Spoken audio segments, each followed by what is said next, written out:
Good evening. Welcome to the Personnel Committee meeting of the Putnam County Legislature. It's September 18, 2025. Please rise to the Pledge of Allegiance.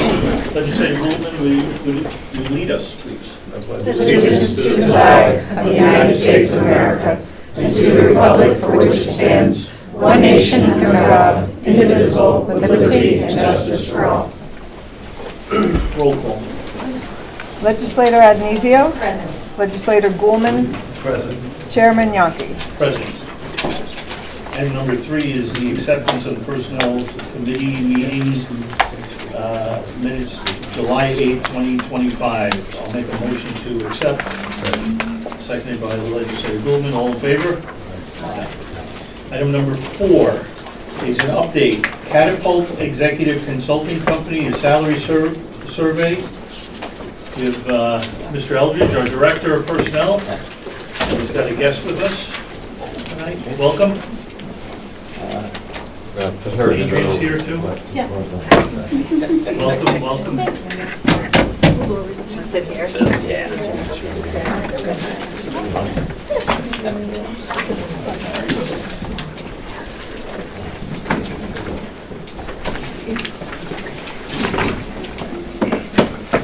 Good evening. Good evening. Okay.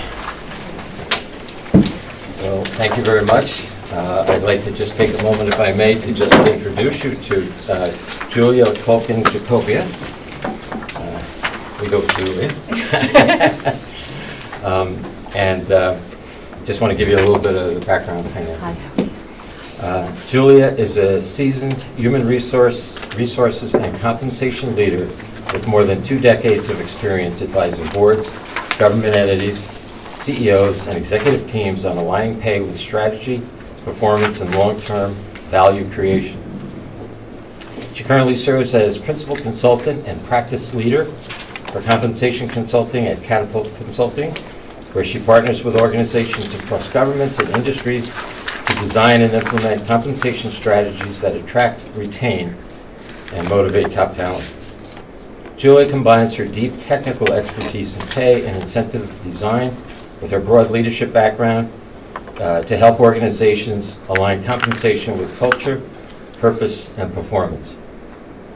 Julia holds a BS in Business Administration with concentration in Human Resource Management from the State University of New York at Buffalo, and completed the executive education at Harvard Business School in Managing Healthcare Delivery. Julia has come all the way from Buffalo this evening so that she could be here with us in person. I'd like to ask Julia to present her report. Thank you. You're welcome. Thank you, everyone, for having me.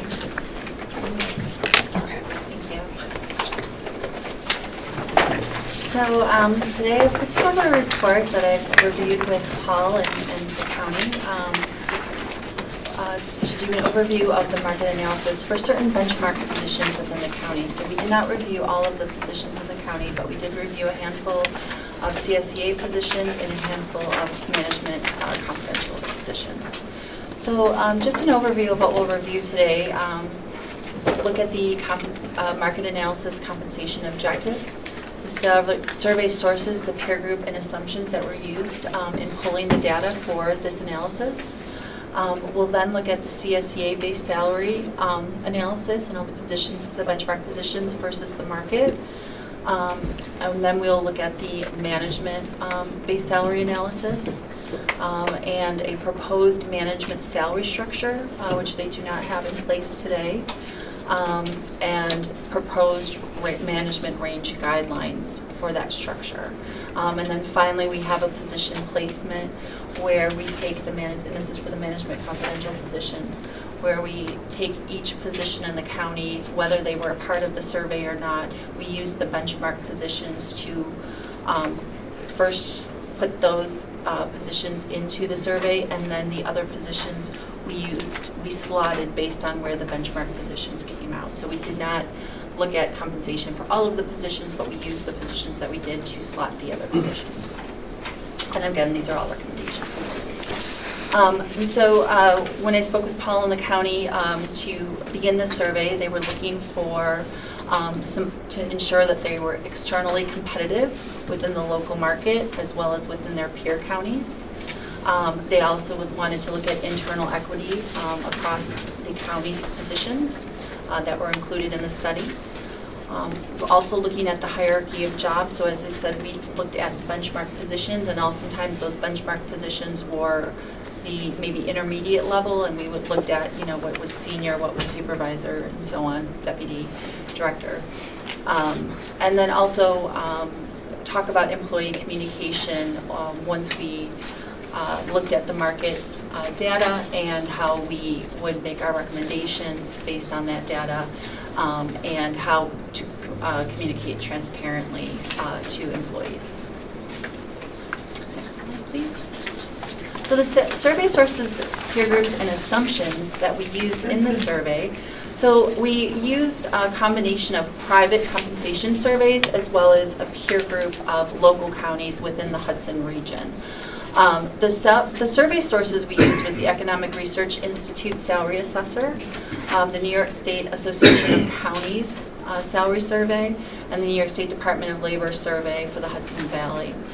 All of those surveys collect data from companies throughout the Hudson. We use the Hudson region. We use Carmel in particular as a base for geographic location, but we focused on the Hudson region. We focused on Putnam County area. And all of those surveys pull data from organizations within that region. And we also used the county budget of $205 million to compare other companies of similar size within a large range. It probably is about 50 million to 200 million range is what's typical. And then they provide data that is an average or a median based on all of those companies. So we don't get to look at specific, like what does a specific company pay. It takes all of those companies that provide data in that region for specific positions, and then it gives us an average, and the median is not the average, but the actual median, which is the middle number of that, as opposed to the average, which could cause there to be outliers that could affect the data. And this is a very typical practice for compensation when looking at surveys, is you always use the market median. Otherwise, you may have outliers that can skew the data one way or the other.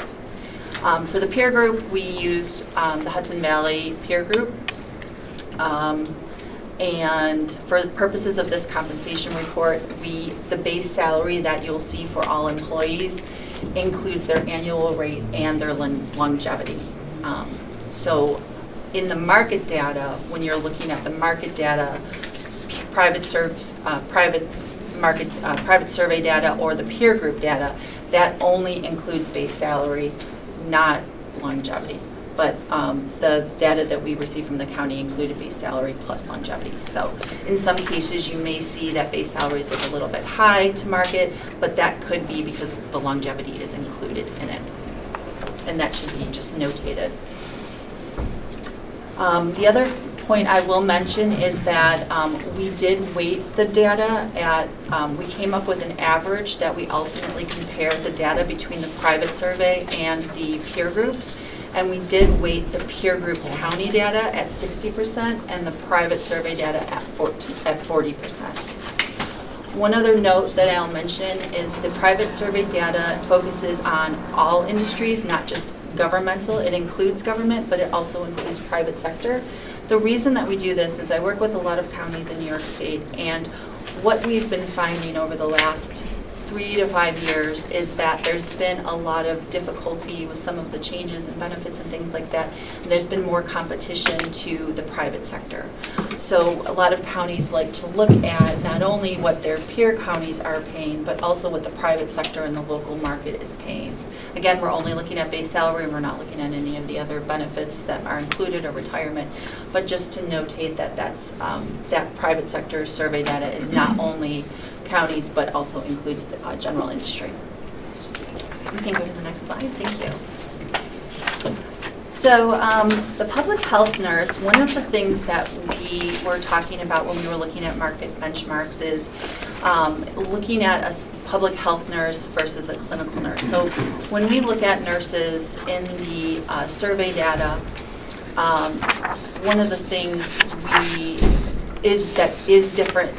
differentiated is they will show registered nurses that are public health nurses and registered nurses that are clinical nurses. And we thought it was important to notate that we pulled data for the public health nurses that was specific to public health nurses. And just to point out some of the bullet points, and you can browse the bullet points quickly to show the differences in a public health nurse versus a clinical nurse.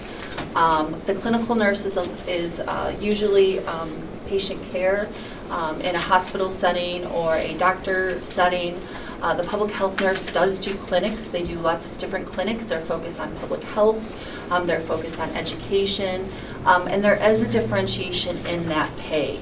So we wanted to make sure that we documented what that difference is and make sure the legislature knows that we were focusing on pulling the data for the public health nurse. Okay, next slide. Thank you. So with this slide, we're looking at some of the positions specific to the CSEA. As you can see, we have emergency services dispatcher positions, and what we did is we listed titles. You'll see there are, like, for example, public health nurse and then public health nurse for social services. Spanish speaking. Spanish speaking, I'm so sorry, we got that Yeah, wrong. right. Spanish speaking. So we wanted to list all of the titles individually instead of grouping them all together based on the specific title. In some cases, again, when we look at the private market data, you'll see that the percentages are, when we compare, and I guess I should start at the top and just go through the columns. So as you look at the top columns there, we have the position title, we have the current grade for the position, we have the hire rate for that position, and then the average current employee base salary. So we wanted to differentiate between hire rate and then what you have, what the average was for the employees that are in that position. The next group of columns is the market position that we matched to in the market, whether that was the peer group or the private survey data. And then it shows the market average. This is the median again, so I just want to make sure it's important to note we always are using median. And then the next column is the percent compared to the average current employee rate. So that means we take the employee rate, the average employee current rate, and we divide it by the average private survey market rate. If that percentage is at 100%, that means you're paying right at market. If it's below 100%, it means you're below market. If it's above 100%, it means you're paying above market. Typically, we see positions that are paid within 75 to 80% to about 120 to 125% within a range. So when you're looking at the market median, which is, again, is an average, employees are typically paid somewhere within that range. And typically that's based on seniority or experience in that position. So a lot of times people will say, well, we have to pay right at the market median, and that's not necessarily right where you need to pay. That's just what is the market median, and there's a range that goes with it. What we tried to do was look at kind of what would a market median represents a fully experienced nurse based on the job description. So if you were to hire a public health nurse, for example, and you had qualifications for that position where they were fully capable of doing the job completely independently at an intermediate level, that's what we would consider to be kind of the market median. Somebody that is entry level or maybe doesn't have any experience or only 1 or 2 years of experience, we would expect them to be paid lower to market. Somebody who's very senior and has been with the organization along, we would expect them to be paid above market. And within that is, of course, there's lots of different factors that are dependent on that as well. But that just kind of helps, I think, hopefully explain that. So we have, and I apologize, the second column is the higher rate compared to the market, and then the average current employee salary to the market. The next 3 columns are based on the peer group. So that is just based on the county data from the peer counties. And the same thing, you have the percentages at the higher rate, and then the compared to market, and then the at the current employee average compared to market.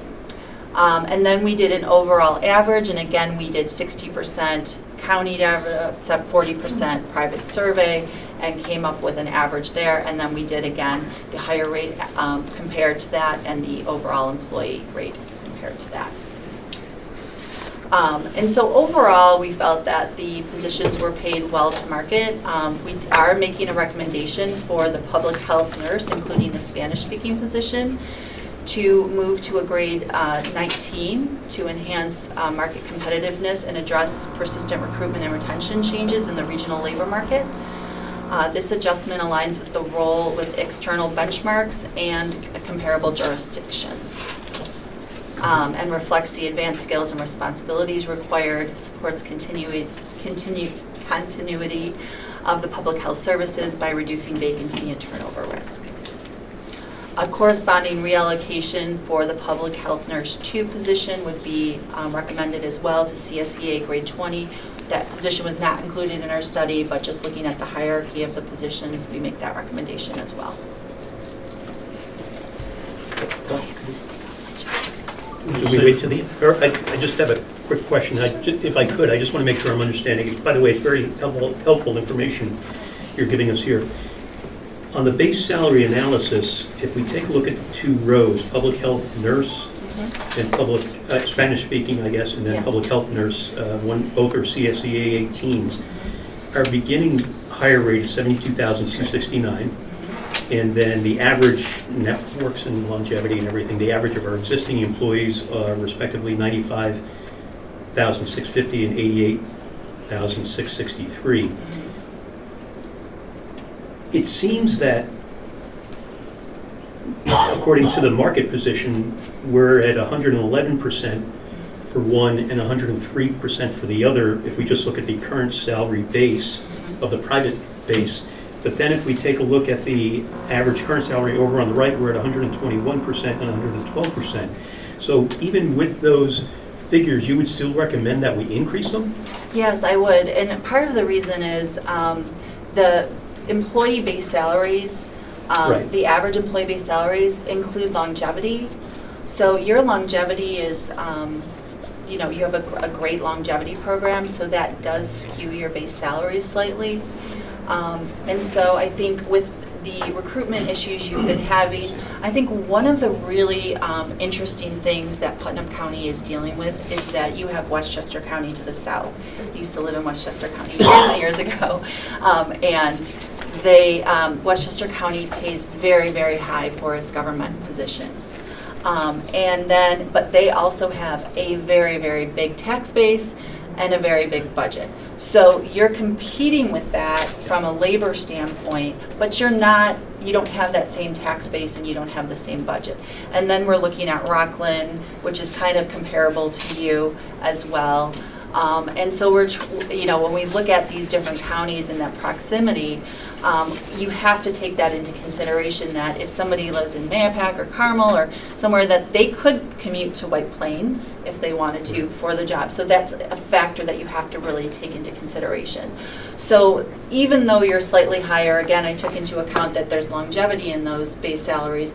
I feel like, you know, that would still recommend a grade increase based on the trouble that you've had with recruitment and retention in those positions. Perfect. So would we call then, or just from my own thinking, in the larger right-hand chart, the average private survey base, would that be analogous to the higher rate in the first box? Yes. Okay, then that starts to make sense for me, because then you can see a difference Yes. between 72,000 that we start people at and the average that the other municipalities start at Yeah. is 86. Okay. Yep, Then that starts to make more sense to me. okay. So if I just assume that the average private survey base, I can just think of that as the average hire rate. Mm-hmm. Okay, that's helpful. Thank you. You're I'm very sorry to welcome. interrupt. Oh, Thank you. not at all, thank you. Thanks, Chairman. Okay, next Go. slide. Thank you. The next slide just is a continuation. This is looking at our caseworkers, your probation officers, and we felt that they were all within market, so we are not recommending any changes at this time with regard to grade. Next slide. The next slide is your management salary structure. So currently, the Management Confidential does not have a salary structure in place. And so what we wanted to do was to kind of put more of a structure in place to help manage costs and also have a guideline for administration to make salary decisions on. The management structure is very, very different than the union structures, and this structure in particular is a little bit different than what's typical in the county governments. But I will tell you, I have a lot of other counties I work with, and a lot of them have moved to this structure, which is why I was recommending it to Putnam County. With the labor shortage over the last 2 to 3 years especially, there's been a lot of retention issues, especially as people were retiring from the county. And so typically either there's no structure or there's a structure that's kind of like a step structure that's very similar to the union. And so what we're seeing in the management side is moving away from that step structure and instead providing a range for the salary, and kind of like what I spoke about with when we're looking at the market average. The midpoint would be the middle of the range, and that would be consistent with what the market average is for that position. The minimum would be the minimum rate that we would pay somebody at for that position, and the maximum is the maximum we would pay somebody at for that position. And the county would be able to hire somewhere in between the minimum and the maximum, depending on the individual's experience as they're hiring. So if you are hiring somebody that may have worked in another county and had very similar experience, if you tried to hire them right at the higher rate and they're already making a lot more than that, it would prove to be very, very difficult. So this allows you to take those years of experience into play and kind of give you a range to which to find what's the right place for the higher rate. Of course, the county would also need to take into account internal equity, and that's part of our recommendation as well. So when you look at this, oh, go ahead, please. I just have a question on titled positions. Did you guys consider them as well? Because that seems to be, I don't see a section. Titled positions, so at like the district attorney's office, we have titled positions. That seems to be lacking in this. Just clarify that a little bit, Like- because they all have titles, Well, but, right, so, but they all have different jobs, so I'm just questioning, like, is that taken into oh, I see consideration? what you're saying. Yeah, I that's see not what taken you- into yeah, if they're consideration in assigned this or whatever. study. Yeah, It was actually, okay. and you'll see Have we that- not gotten there yet? but you haven't gotten there yet. Okay, perfect. Thank you so much. That's a I'm good so question. sorry. Okay, I'm thank so you. sorry. All right, so the structure is basically proposed as 12 grades. The range spread between the minimum and the maximum is about 30%, 28%, 14 below. The minimum is 14% below the midpoint, and the maximum is 14% above the minimum. There is a 10% increase between grades until grade 8, and then there's a 7.5% increase between grades. And the reason that we have a grade like this, and we you could say, well, why didn't you have 10 grades or why didn't you have 8 grades? And what we wanted to do was make sure we reflected the levels within a group. So for example, legal, there's multiple levels within the legal department. And so we wanted to make sure that we had a structure that allowed for all those different job titles to not be in the same grade. And so that's why we have 12 grades. Okay, we can go to the next slide.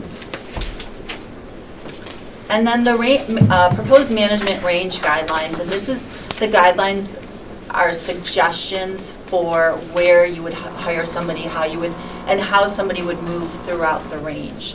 And so this gives you a definition for what the minimum reflects, what the midpoint reflects, and what the maximum reflects, which is what I spoke to in the previous slide. And this just shows you the definition that we have in place. Go to the next slide, thank you. All right, so now the next several slides go through very, very specific market data for each department, and in some cases, there is a recommendation. So I will try to focus, just for the purposes of time, focus on the slides that have a recommendation. But if you have any questions, please feel free to stop me anytime. And so for the county auditor, we showed that the county auditor was just slightly below market. And so the recommendation is for a 7 to 10% salary increase. The increases that we are recommending for specific positions would be inclusive of an overall COLA increase that they would receive for that year. The Board of Elections. The Board of Elections also show that they are slightly below market. This is also a position that we only find in counties, so you will see that there are no private survey data for that position, and we're recommending a 5% increase. The Bureau of Emergency Services, we just looked at the confidential secretary. The confidential secretary compared to, now we didn't just look at this secretary, but we also looked at a number of confidential secretaries. And so when we compared this confidential secretary to the other ones, we felt that they were paid appropriately and don't have an additional increase beyond the normal increase for this position. Same with consumer affairs, coroners. For the coroners, again, this is a position that's only in county government. And we saw that specifically the non-MD coroners were below market. So there is also very limited data for the county coroner because most of your peer counties don't have coroners, they have medical examiners. The medical examiners are paid significantly higher, and I think we have a median of $246,000. And that even includes some of those upper counties, which sometimes you might think they might be a little bit less, but they're all paid right around that range. So our recommendation, If I could, in that instance, though, those counties that do have medical examiners, there's usually just one. just correct? one, yeah. And we have 3, but we could have up to 4 coroners in Putnam. Yes. So, okay. That's correct, yes. So we recommend that the coroner salary just match that of other part-time elected officials to bring it closer to the market. And that I think the current 2025 legislature salary is $46,770. The stipend to the coroner MD would remain the same, so we do not. That's currently a $12,000 stipend, and we do not recommend that there should be any increase to that. The county clerk, this position we felt was within market, and there was no recommendation recommended. Next slide. The county executive, we looked at the chief of staff, the deputy county executive, and the county executive. And in all cases, we felt that they were paid relative to the market, and there's no recommendations for any changes. Yes. If I could, on some of them, like the coroners and the probation officers, there was no private sector corollary to that. Yes. But I do see in this page, there is a correlate. There's an average private survey base. Yes. And how do you correlate that, since there's, to my knowledge, no private county executives or? No. And so what we look at for that is we compare them to maybe general managers of the private sector, or kind of the head of director of operations or director of administrative to that. So in the private sector. So you know, if they all of a sudden were no longer the county executive, and of course it's an elected position, so sometimes, you know, and that, you know, what would be a comparable position in the private sector if they were to leave? So it's one of those things that you want to think about from a retention standpoint, is like, oh, I'm happy to be the county executive and this is what you're paying me, but you want to also say, you know, they also have other options, just like every employee here has, that, you know, this isn't the only employer. Of course, it's an elected and a prominent position, so it sounds kind of funny for me to say that about the county executive, but just to make sure that, you know, in the private sector, data is really there for a reference for you to kind of know, like, okay, what do the counties pay, but what are the other industries paying, just so you have that reference point as you're thinking about retention and recruitment. Thank you. All right, so for the Department of Law, here we were looking at the paralegal, the deputy county attorney, and the deputy county attorney for the Department of Social Services. The deputy county attorney is a current vacant position, the position that has the $95,000, the second one down. We'd like to increase the budget for that position by 7% to 10%, inclusive of a COLA adjustment, so bringing it closer to 105. For the last, the deputy county attorney on the bottom row, this is going to be a title change, move to a senior deputy county attorney in a grade 7, and with that, a 5% increase inclusive of COLA is recommended. Next slide. Department of IT and GIS.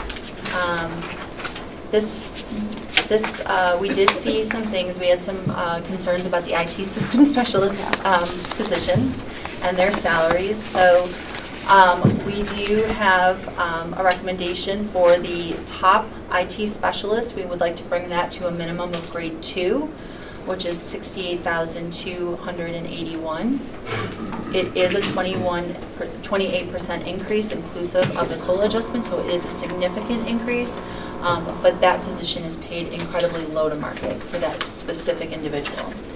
The second one from the top, we recommend an 8% increase inclusive of the overall COLA adjustment, and the third IT system specialist, we recommend a 7% increase inclusive of the overall COLA adjustment. For the director of IT GIS, we recommend a 5% salary increase as well, inclusive of the overall COLA adjustment. Next slide. All right, so for the district attorney's office, we looked at the chief of staff as well as the assistant district attorneys. And so for very specific positions, we are recommending the top 2 assistant district attorneys a 10% increase inclusive of the overall COLA adjustment. And for the next, the 4th and 5th row, a 7% increase inclusive of the overall COLA adjustment. This is based on recommendations from the district attorney with regard to these specific industry rules. Thank you, Chairman. So I guess this is where my question comes into play. So we have titled roles in this specific, department: bureau chief, appellate attorney, first assistant, chief assistant. So how are you justifying them based on this scale? We have them in so when we look at the position slotting, so they were not they were not positions that we pulled market data for. They were the ADA was considered the benchmark position. So in the last few slides, you'll see all of the grades and all of the positions. So you'll see where we slotted the first district attorney, the chief bureau, all of them. Yeah. Okay. Next slide, please. Mr. Chairman, Yes. I'm hearing what you're going through here, and I'm hearing a lot of factors that have not been considered. Specific to the district attorney's office, there are significant grants which are coming in time and time again, and they're actually increasing. The other thing is, we all know that we have problems retaining people and attracting people. So let's just take it as a given that a significant number of these positions are significantly underpaid. I also don't see in anything here how we can, you say you factor longevity. We have a small sample size. So if you have one person who's been here for 25 years and two of the people have been here for 6 years, it skews the average salary. I'm having trouble trying to take this data at face value. And the last thing is the abhorrent, and I will repeat it, the abhorrent medical contribution that this county requires of employees of 30%. You compare us to Westchester. Westchester's at 10. So the lower paid positions, these people are contributing so much more. Now, I run a business. If I got this report, I'd be extremely dissatisfied because there's not enough data to make an informed decision. If I may respond, Greg, that issue has also been evaluated, and the presentation that will happen after this. Right, but that doesn't Significant. take into account any of these numbers. It actually- So I'm saying well, these it actually numbers are is- biased. It is actually, they were thought of and compared together. We know that that is too high, and that is a factor. We're aware of it, and the recommendation that you'll see at the... But Julia next- just said that she did not, I'm going to use the word compute, she did not factor in any of the benefits when she was creating this salary I'm going to ask that we analysis. keep our questions to the end. I think we need to extend some courtesy here. Thank you, Mr. and Chairman. We're going to let you finish, and then we'll save our questions for the end, please. Thank you. Park superintendent, so the park superintendent, we looked at the current salary. The one thing that we did want to include is that housing is included for this position. So we did factor that in to the analysis, but we are still recommending a 5% salary increase, inclusive of the overall COLA adjustment.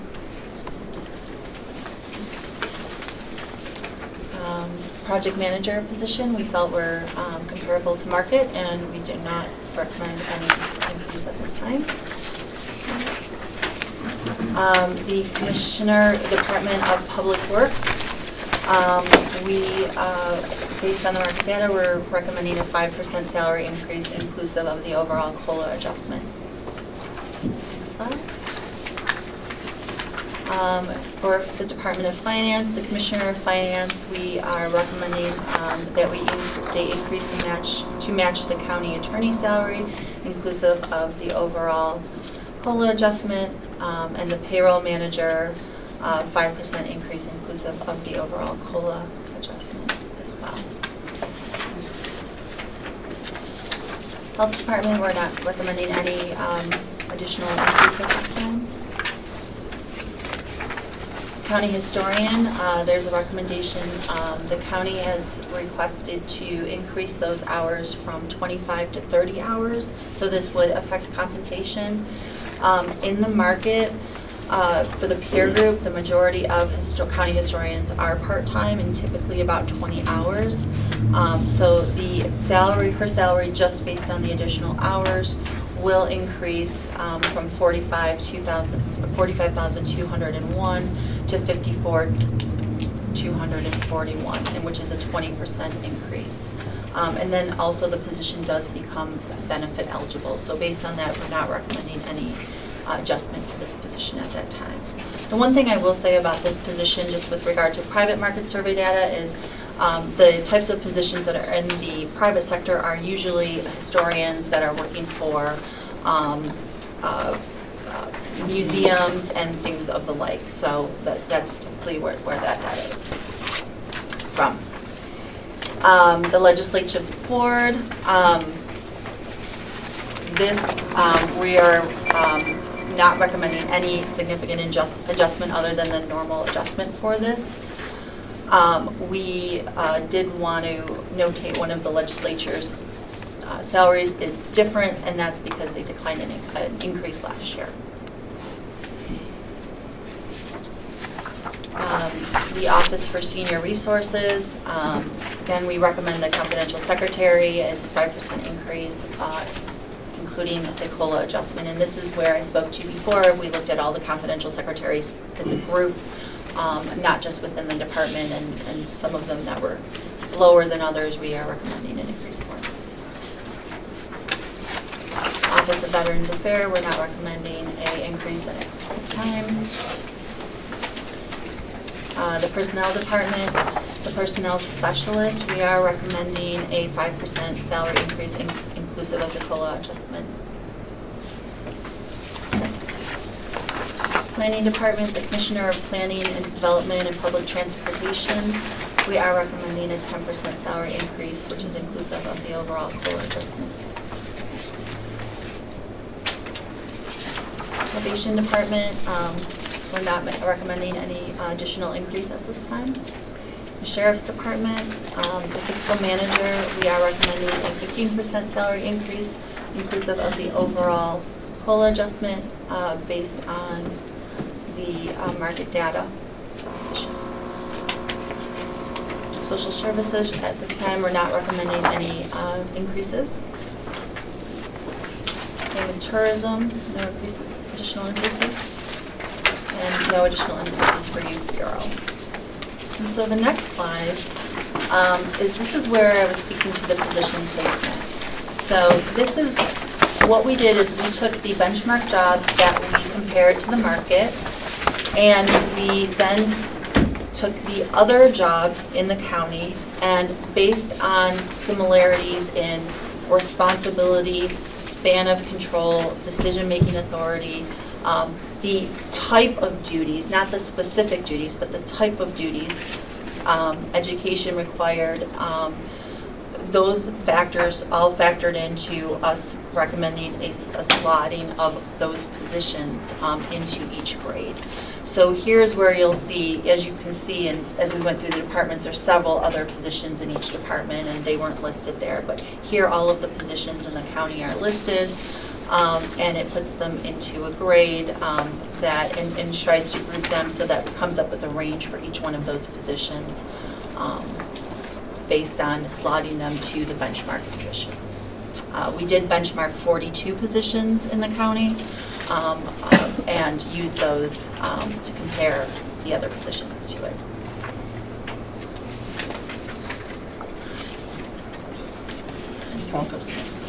So this is grade 12. We did not put the district attorney in here because that is set by the New York State. So, Only question I have is, I noticed there were some department heads here and there were some not in here. How did you decide, or maybe it's a question for Paul, how did you decide which department heads would be included and which wouldn't? Was there a particular one you noticed? Well, I just saw Commissioner Lipton walk in and I looked for him and I didn't see his title in there. Well, we had the Bureau of Emergency see the county Services. So we attorney. just did that. County Attorney's number 11 on the last page. They recommended no increase for the bureau chief. Right. Those had no. I didn't see the title. Yeah. That's, I'm just asking, did you pick one or the other? Some department heads not. It wasn't, yeah, it wasn't listed as a benchmark position.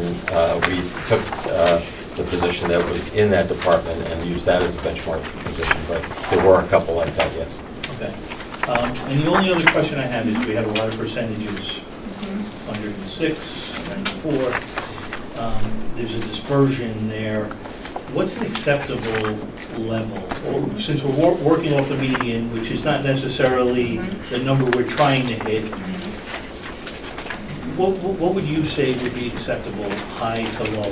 Yeah, I always say that the range is really, to me, it's around 80%, like so 20% below the median and 20% above the median. Now, on the higher end, when you are in a county, you know, that's general across the board. When you're in a county where you have a lot of employees that have high seniority, which you don't necessarily see in the private sector, I actually push that number up a little bit. So I like to try to be, being a math person, I like to try to be, you know, below and above the same. But actually, I would push that up to be closer to 125 to 130 because to account for those people that have high seniority and in addition have longevity that goes with it. That makes sense. Yeah, I understand that. Any questions of the committee? Legislative Movement. Thank you, Chairman. Very nice report, thank you. Nothing in Connecticut was mentioned here.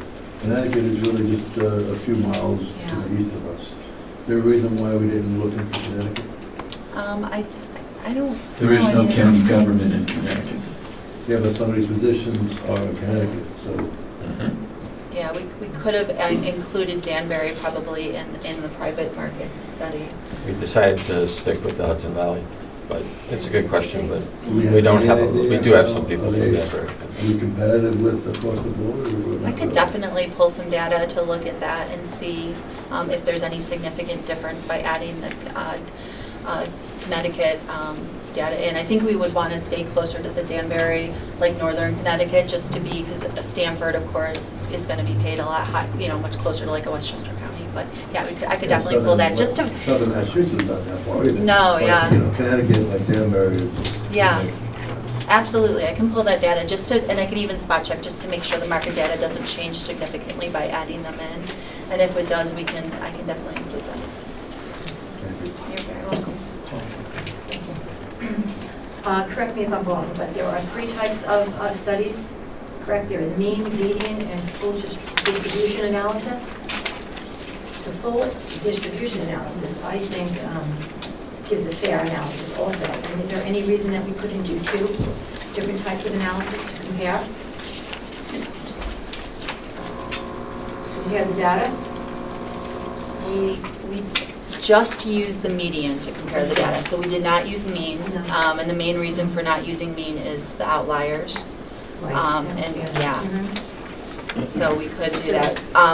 To use a full distribution, we could do that as well. But the county, in discussions when we were preparing for it, they wanted to target pain at the 50th percentile, so that's what we focused on from that standpoint. We didn't look at kind of the full distribution of it, but we focused on the 50th percentile, which was calculated using the median. Because the full distribution shows disparities, and that I think would be important to consider. Just my opinion.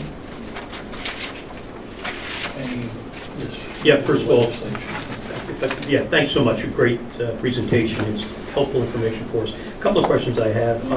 First one might be for Paul. Paul, what was the methodology used to designate the benchmark positions? I think that echoes a little bit of what Paul's question was. Who determined that, and how was it determined? Was the full gamut of both unionized labor force and management confidential looked at, and how was it winnowed down? Because we have hundreds of positions, but only fewer mentioned. Yes. For the union, we looked at the ones that we were really struggling in terms of recruitment. And so as you look at that, the other is that those were averages, and it appears like it might be less, but it's a lot Averages of people. or median? The average or median of the people in that title. Okay. Okay, so if you have a caseworker, what's the median salary in that title? Okay, but it's only one title listed there. We didn't list everybody that was in it, whereas when you saw the ADAs, there was one for each of the ADAs that just had the straightforward ADA title. Right. We sat down and we talked to Julia about what's used as benchmark in the past and what we had used actually in the past a number of years ago, and decided on those titles that way. Okay. A couple of questions that might be for both of you. I noticed some have recommendations and some don't. For instance, if we take a look at for instance, one that doesn't, let's take a look at, let's take a look at one that does. Let's take a look at the personnel specialist on the personnel department. That has a current salary of $63,000. And the average peer group is 64,000, so we're just at, as you pointed out, 98% there. And yet, the recommendation is to give that a 5% raise. But yet, there's other positions where there is quite a bigger difference, and yet there's, and it might go to retention, that Paul is saying. But that might help us put some more focus on that. It might be a retention issue. I just want to find one just as I have them here that. So, let me just get to one as an example. Absolutely. That had no recommendation, but was, yes, if you take a look at the tourism, we have a current salary of $89,906, and yet the average peer group is $139,000, and that's, we're only at 64% of the average peer group, and yet there was no recommendation there. and yet there was a recommendation for something where we were hitting 98%. And maybe it's a retention issue, but I'd be interested in your thoughts on that. Absolutely. So what we did is, so when we make recommendations, we don't make them, like, the market data is just one data point for it. So when I put together the initial report draft, and which includes employees' names, and we looked at all of the employees in that group, and we went through to, because with the management confidential, it's a range of pay, and so we included things like experience in the position, whether they were new to the position, they've been in the position a while, if they had a recent salary increase or they didn't. And so we took all of these other factors into play, the information that I received from the county in meeting with them to get that information, and then made the recommendations in situations where we felt that an adjustment would be needed. Just for reference, all of the employees are budgeted to get an increase. So it would be situations where we're recommending just an additional increases based on all of those additional factors, not just the market data, but their experience, their performance in the position, their most recent increase, how are we relating them? Like, even though the market data might say something, how does the county, from an internal perspective, look at it, compare to it? Like, some of the positions, we had a lot of discussions about some of the positions in the market data, and the county has a lot of knowledge about those specific people in the other counties, and they would say, well, this position also does this and this, which our county position doesn't have. And so when we look at the director of tourism in these 4 counties, they're also doing this and this, but we don't do that as well. So we take those factors into play as well. Final question, and Paul and I have talked about this over many years, and I know this was not the purpose of your study. Every time a desk audit is done, where we have union employees working out of grade, and I put this question to Paul about 12 years ago, I imagine it hasn't changed, but I asked him, was there ever a desk audit done where the salary of that individual was not raised? And 12 years ago, the answer was no. And I don't know if that's still the case. I'll pose it again. And again, I'm getting far afield, but I'll bring us back to this. Is there ever, I know you've made no recommendations for some of these. Is there any position you would recommend being decreased?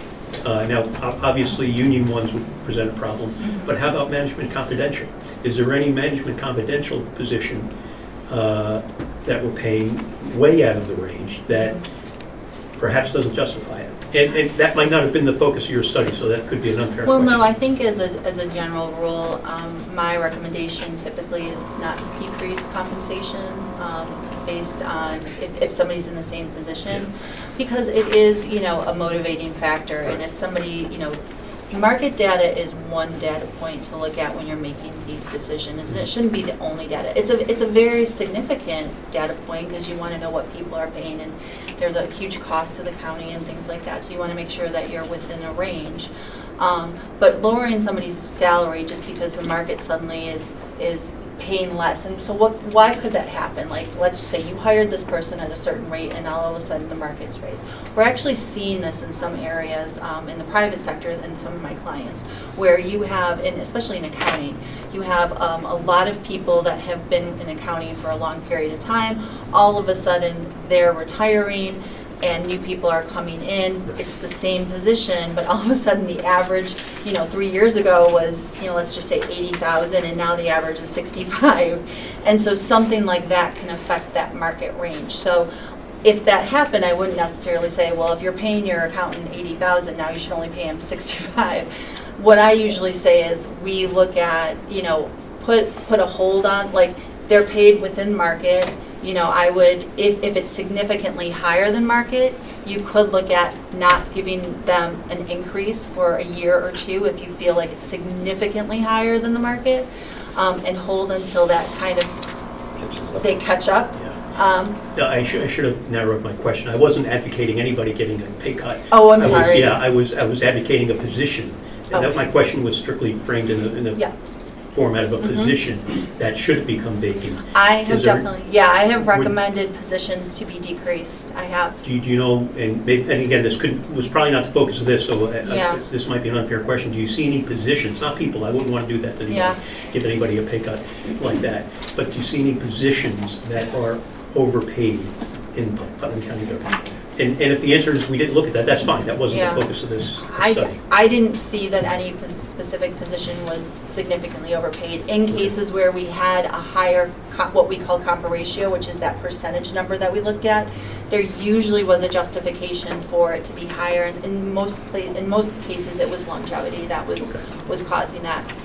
And the final question I have, I thought, was this just going to be on nursing, or did we morph this into a broader net? Initially, well, when the first request came, really for the budget last year, for this year, but it was last year, I had indicated at that time that if we could, we would like to look at some other positions as well.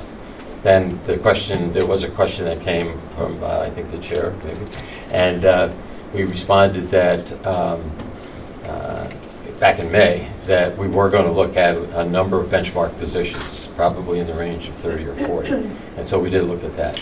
So I kind of put everybody on notice that, yes, we'll do this, but while we're doing this, it would seem worthwhile to, extend it if we could to other positions. Because it's been a long, long time, and I think, over the last year, we've come in here for reclassifications or reallocations of people because, we're not keeping up or we can't recruit or whatever. And there's had to be some actions by the legislature to bump people up. So, it was clear that there were other positions that should be looked at as well. That was the prime focus, it was the catalyst, and we focused on that initially and throughout. But, that it did get expanded, and I just wanted to get back to your question, if I may. Sure. Yeah. We get a lot of requests for reclassifications. Right. Technically, a desk audit is where we go out and we sit with the person at their desk and we, see what their responsibilities are. But I would say, maybe a desk audit is done maybe 1 in 4 of the reclass requests we get. And that's typically because it's pretty evident from what we have that this should be a reclass or it shouldn't. So not every request for a reclassification, and we also do this for all the non-county agencies. So we have approximately 200 that we're working on at any given time because we have an overall responsibility for about 3,500 employees, not just the 600 or 700 here. And I would say, in a number of positions, it's probably more that are found to be worthy of a reclassification than not, but we will also indicate to whoever the appointing authority is, whether it's here or it's these non-county agencies, that we don't see any requirement to change this title, this specification, these qualities are accurate for the position and the responsibilities that person's doing. Great. Thank you. Thank you. And just to bring it back around, because this started as a study for our nurses, and we did put money aside in sub-contingency. To me, the urgency right now is to talk about the nurses, and if we are going to make a recommendation, where are we with that? Because I would like to move that money to the nurses if there's a recommendation that we need to make an adjustment. Looking at that, I know that money was set aside. We had a real struggle to fill the positions. We have 6 public health nurses, 5 are filled. There were 3 that were only recently filled within the last week or 10 days.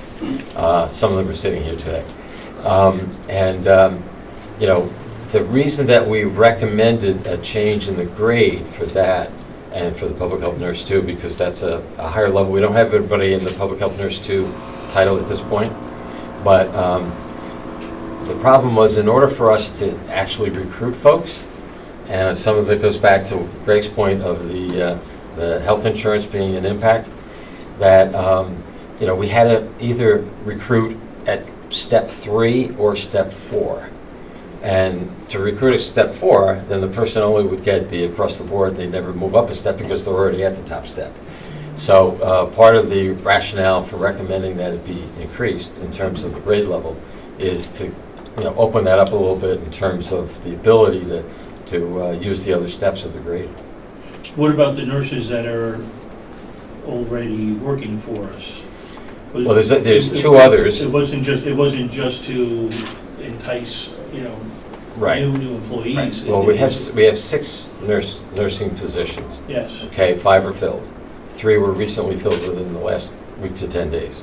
1 started late August, 2 started September 8th. And 2 have been here, 1 since 29, the other since 23.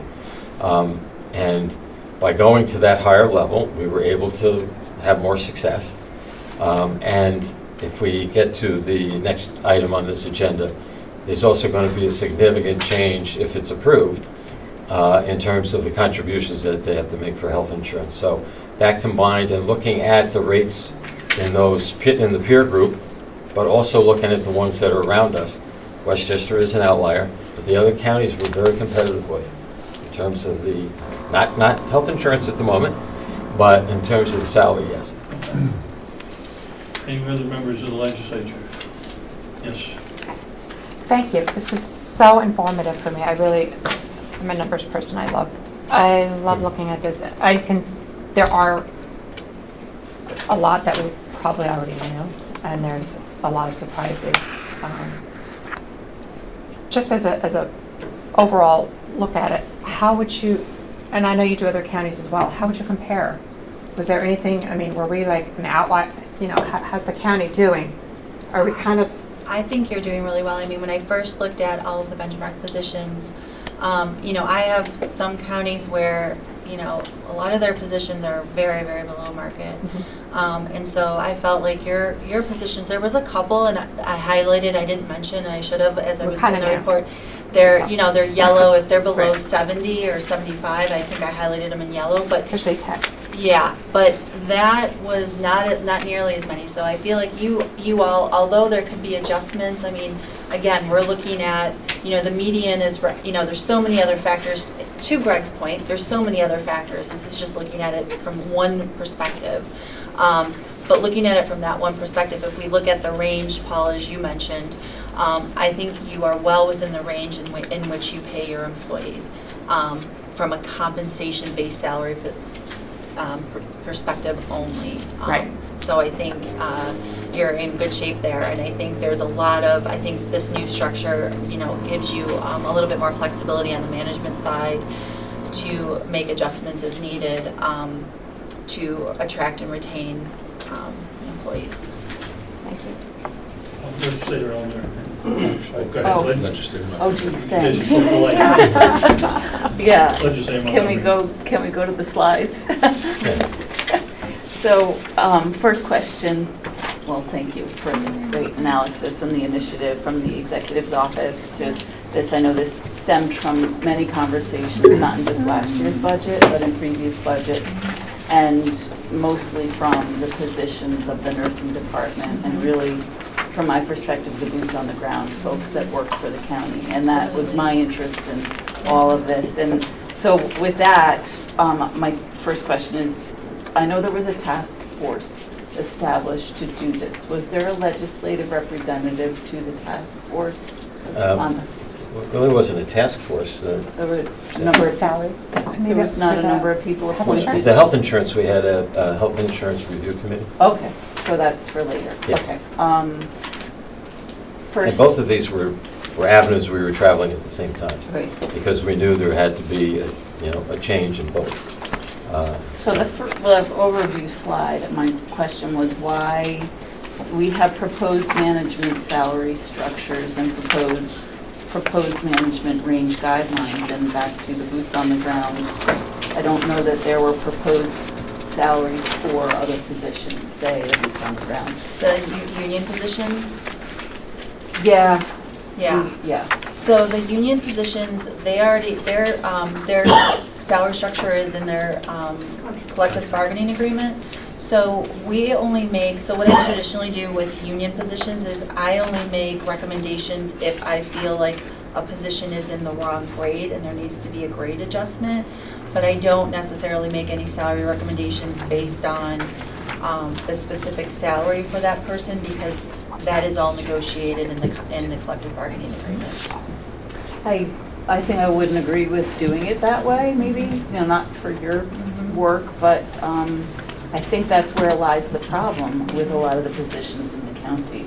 And I get it that I'm never at the negotiating table with the union reps or the employees themselves, but I think that's a big deal I just want overall. to, if I may, to that point, I believe, we've had situations in the past, and a couple not that long ago, where, we looked at positions and a couple of positions, and we realized that it warranted a change in the grade. And outside of negotiations, we came to the board and we got approval to do that. For that one category. Yeah, well, it's probably been a couple examples like that over time, but not a lot, because obviously, we do negotiate and have the grades and steps in there, but where we see that it's I just think only doesn't. one in the 7 years I've been here. Yeah, well, I go back 40 or 50, Yeah. so. There's been a few others. But, and particularly if either CSEA or one of the other unions brings forth something, we'll look at it, we'll see, does this make sense? What's the minimum quals? How does that relate to other positions that have similar minimum quals? Hey, this is grade 14, but the others are grade 15. And that was the more recent example. And so we came here and recommended outside of negotiations that it be moved to 15. Okay, so to go to the base salary analysis, that my question, and from some of your comments, I think I want to clarify. You made some comments about comparing it to Westchester County, which is very highly paid, and I don't know if the public understands what the recommendation of changing the grade to 19 means. Like, how does that benefit the nursing department? And if we're comparing it to Westchester County, and we're not going there, we're not going to offer the salary, say, that Westchester County does. But we do in management positions, in our county executive positions, in our sheriff positions, in our command staff positions, are all comparable to Westchester County salaries. So my question, it's not really for you to decide, but it's to the legislature and the county executive. Why are our boots on the ground people not comparable to Our management salaries are not comparable to Westchester. I was just going to Well, say, they're not. They're not. Well, at the time, our county executive position was, our health commissioner was, our sheriff's. No, our health commissioner was way, way below. We lost our health commissioner before, who went to Westchester County and got about $50,000 more. Yeah, in She's well over in the $200,000. positions that I looked at, Well, none of the comparable, professional. all of the salaries combined to the health commissioner was well over $200,000. I'm saying the So- salary of the health commissioner was much higher in Westchester. And we lost the person we had for 7 years. And, my conversation with her was, you can't compete. And my first question was, well, how can you be in Putnam County if it's a public officer position, but Westchester doesn't have that same requirement? They can take somebody from us, and, where we have to have, a public officer has to live in the county.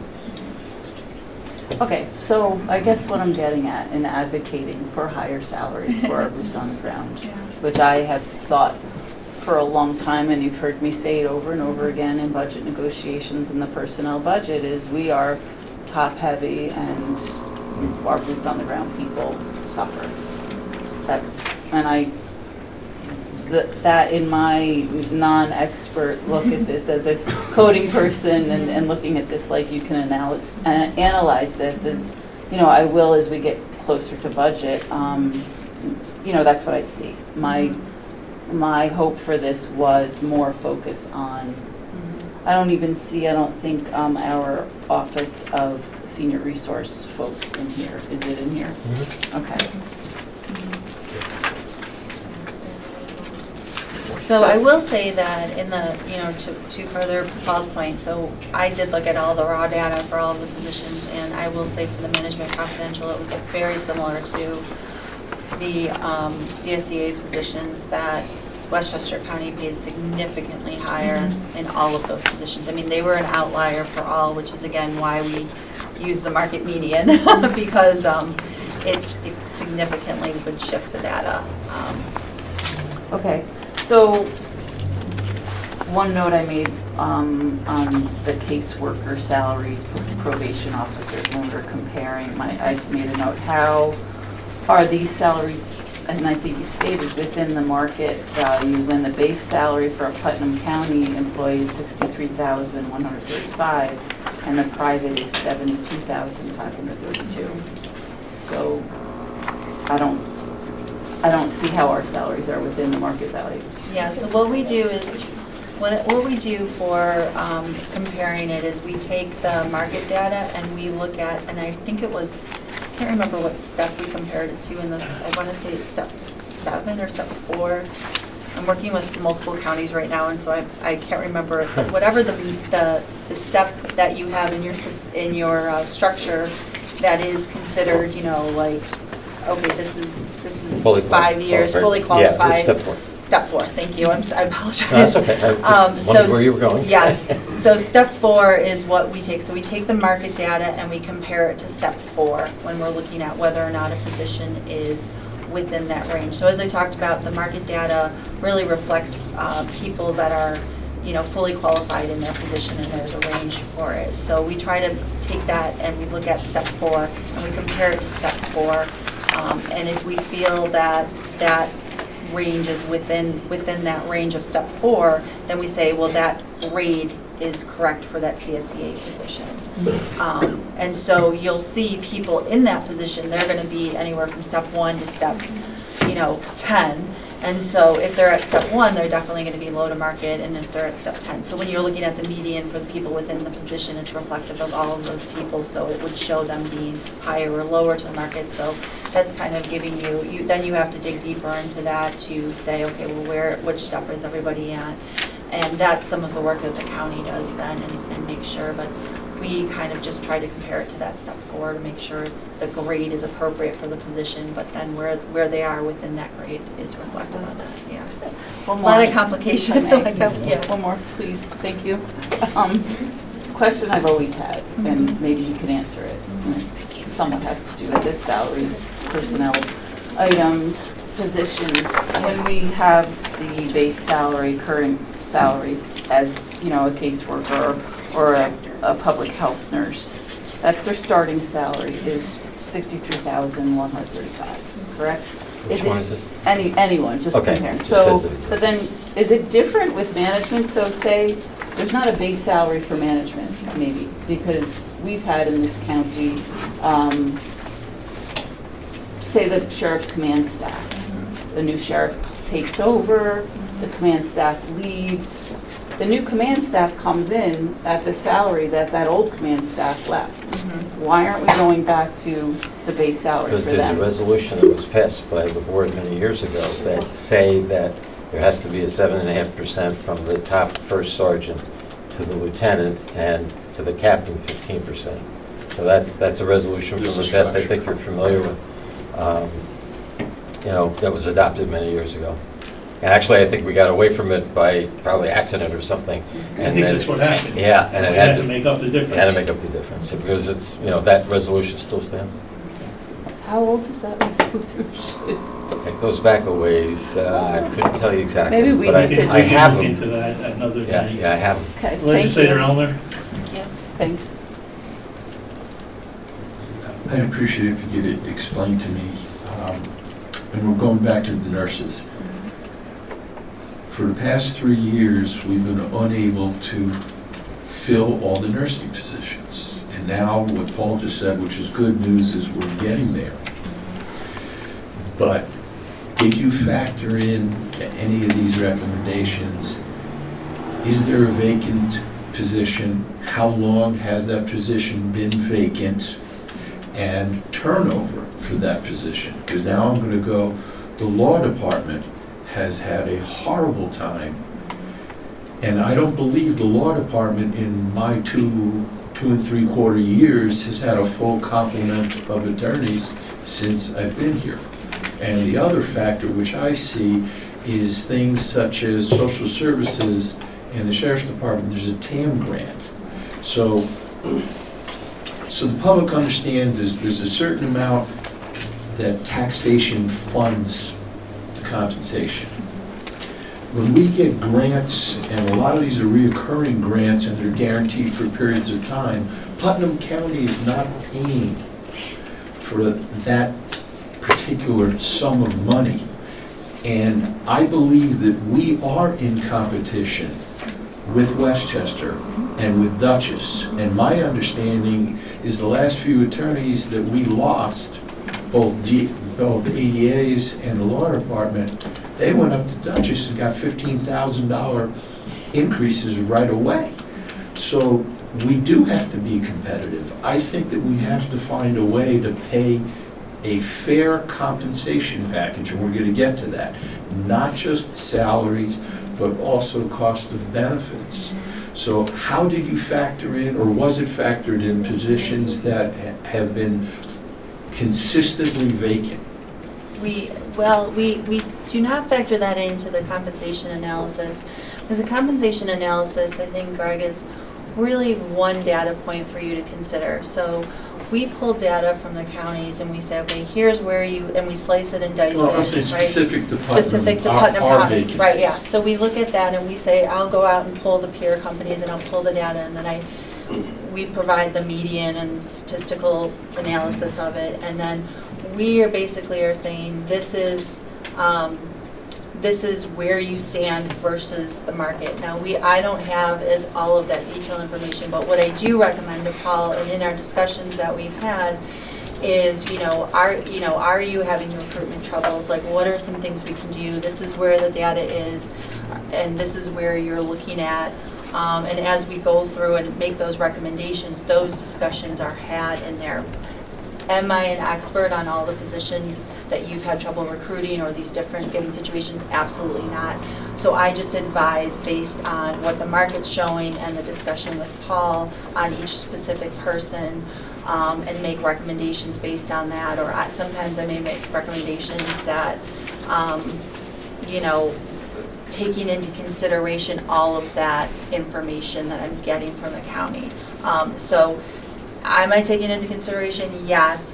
Is that information perfect? Are my recommendations perfect? Probably not, because there's probably a lot more information than what I'm able to gather throughout it. There's so many different factors that go into each person's pay. So try to do the best we can based on the conversations and the information that we take into account. But again, these are just recommendations, and you as the county government and Paul and the county executive as the administration probably need to make additional recommendations or look into the data even further beyond what I'm recommending. Thank you. And the other thing is I just want to say is I've been advocating for full employment. There's people in this room who want overtime, and there's people in this room who don't really want overtime. And that balance is going to get struck by each department head with their staff.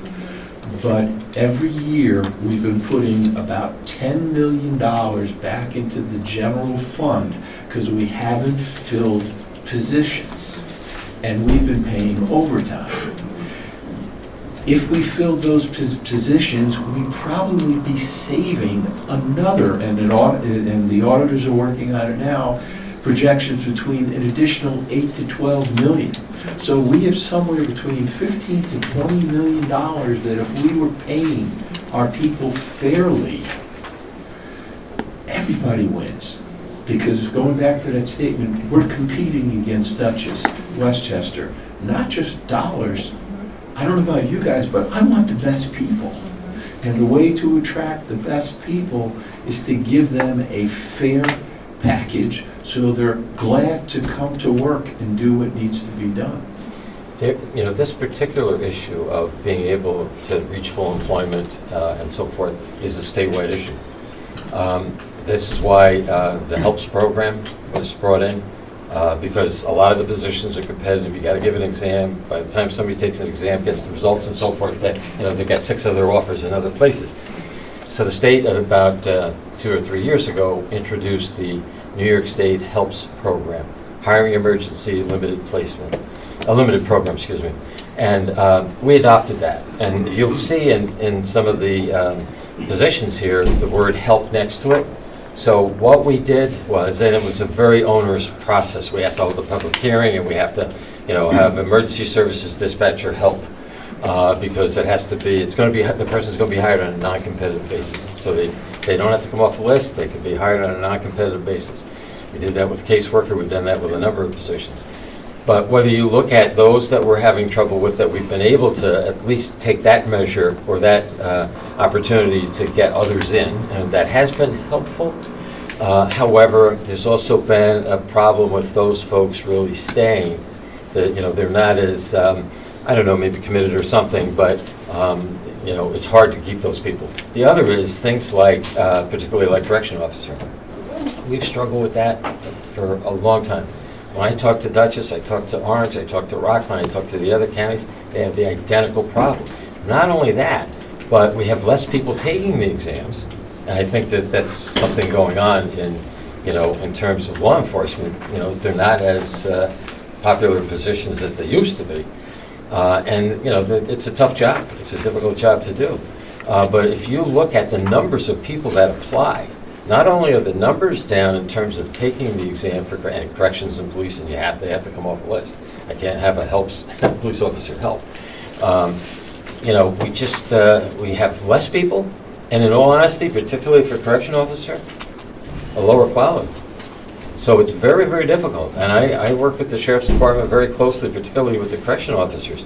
There's also new standards that have come in. New standards for dispatchers have come in. Now we have to give psychologicals. We have to, you know, do medicals, hearing tests, a number of things. And it's like, you know, it's making it harder in some ways.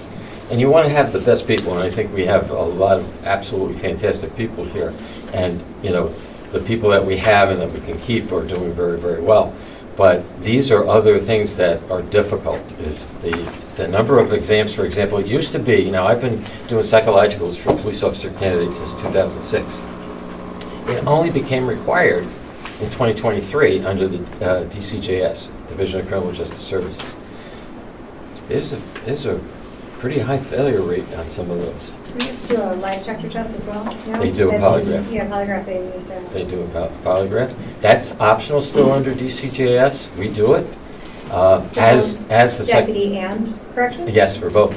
So back in when we had the option, and the DCJS said you can, on your option, you can do psychologicals. I actually gave a presentation at my state association with the head of the New York State Police Association, Police Chiefs Association, and so forth, telling my counterparts, you should be doing psychologicals. 2/3 of that room, prior to the new requirement, and this is back probably in 2010 or something, 2/3 were not doing it. So it was a very small number doing it. And you have to, when you do those things, you also have to allow for an appeal. So the person can have an appeal. If they pass that, let's say they fail the first, they get a different psychologist, they pass the second, we have to give a third. And it's kind of 2 out of 3. If fail, then you're done. Fail, pass, then it's got to be another one. So there's a lot of processes to this, and some people just don't want to go through it. Or something comes up in the background. You know, the Sheriff's Department does a great job in doing the background checks. And we wonder how some of these people apply, to be honest with you. I mean, it's like, really? So we wind up disqualifying a lot of people. Right, so just So to makes it harder. sum it up, it's harder, so we have to incentivize these Yes. people to come to work here. And that's a multifaceted approach. But we're not alone. It's a statewide problem. Thank you. Just briefly, and we're going to open it up to the public. Yeah, just briefly, to echo a little bit of what Nancy was saying. First of all, this is a great tool for us, and the recommendations are going to be well considered. And I know we're going to be in budget. This is more to my colleagues than anyone else. We're going to be in budget in less than a month. I'm going to take these just as recommendations, not Yes. not to in any way degrade what you know. They're very helpful recommendations. But to echo a little bit of what Nancy was saying, out of all of the recommended changes, there were about 16 from what I could tell. About 6 of them were for union positions, and 10 were for management confidential, and which isn't a bad ratio. But I think from at least 1 out of 9, to the extent we do talk about this in budget time, I'm going to be focusing my thoughts from this more on the PUMA, CSEA recommendations than any of the management, because I really think that's where a lot of our retention and certainly recruitment issues are. We've got a lot of great managers, some of who've been here for 2 or 3 years, Paul? Yeah, something like that. Couple of years, Paul. But no, we've got a great workforce overall, but from what I see, our problems are retention and recruitment in the, as Nancy was saying, the boots on the ground. So this is great, this is a good tool I'm going to use, and that's what it'll be for me, a tool Yes. to go through the And I think next that's budget. a really great way of putting it, and it's what it should be. It is just a tool, it's just an information and data for you.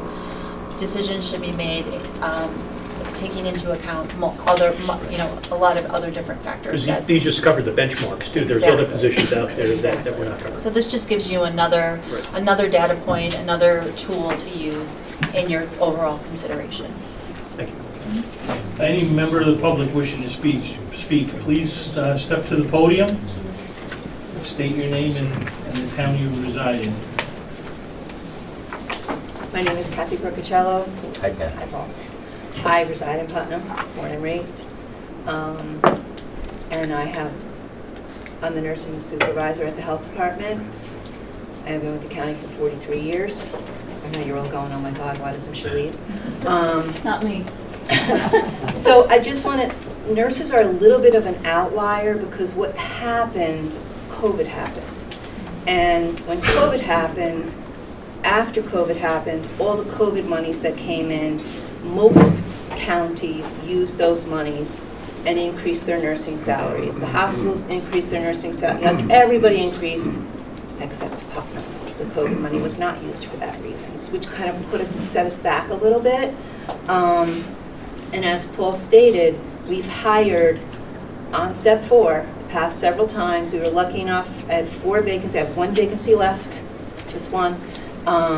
And just started 3 new nurses, 1 Monday, 1 last week, 1 the week before, luckily, on step 4. But beyond salary, nurses can go to work and work a 3-day week, 3-day, 12-hour shift. When I was hired many moons ago, it was the 5 days, 8 hours a day was so appealing here, Monday through Friday. It was a real appeal. It's not an appeal anymore. So beyond salary for nursing, maybe, and we've had this discussion with personnel, we're discussing it, we couldn't do 3/12s, couldn't do that. We could do 4/10s because I could split the staff. You work Monday through Thursday, you work Tuesday through Friday. We could do that. Like there's some little things that we could do to make the job more appealing on top of the salary. So we're just a little bit of an outlier because COVID happened. I just want to explain that a little bit. So, thank you. Thank you. Anyone else?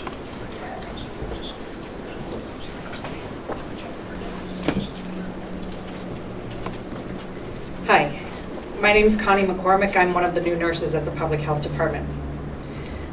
Please correct me if I'm wrong, but even though the study did not compare nursing salaries to private clinical nursing salaries, I would urge the legislature to consider that you are actually in competition with those salaries, which are considerably higher than what a person earns in public roles. There is a broad nursing shortage, and nurses get to choose where they go. An experienced nurse, which we all are in this department, can go to any hospital and be ready to roll in about 6 to 8 weeks of orientation. A clinical nurse could not come to this public health role and do the same. I've been here 4 wonderful weeks. I love what I do. I went to graduate school for this type of work. I believe in this role. But it is going to take me a lot longer than 6 to 8 weeks to get up to the level of expertise that I would have in a clinical role in half of that time. So, yes, maybe it looks like our salaries are 105%, 110% of what you're comparing, maybe even to Westchester. But that's against public health roles. There are also clinical roles in great demand in this area and in nearby areas that any of these nurses could do, maybe with their eyes closed, because I've met some excellent nurses in this department. So I would request that you please keep in mind that there are many factors that maybe didn't necessarily come up in the discussion today. Thank you. Anyone else? Yes, that's it. Thank you so much. Thank you. Thank you so Thank much. you. Thank you for Thank your you. Thank you for time. the education. This, you know, Thank you. this is the Personnel Committee, which I think I've been on for all 9 years I've been here.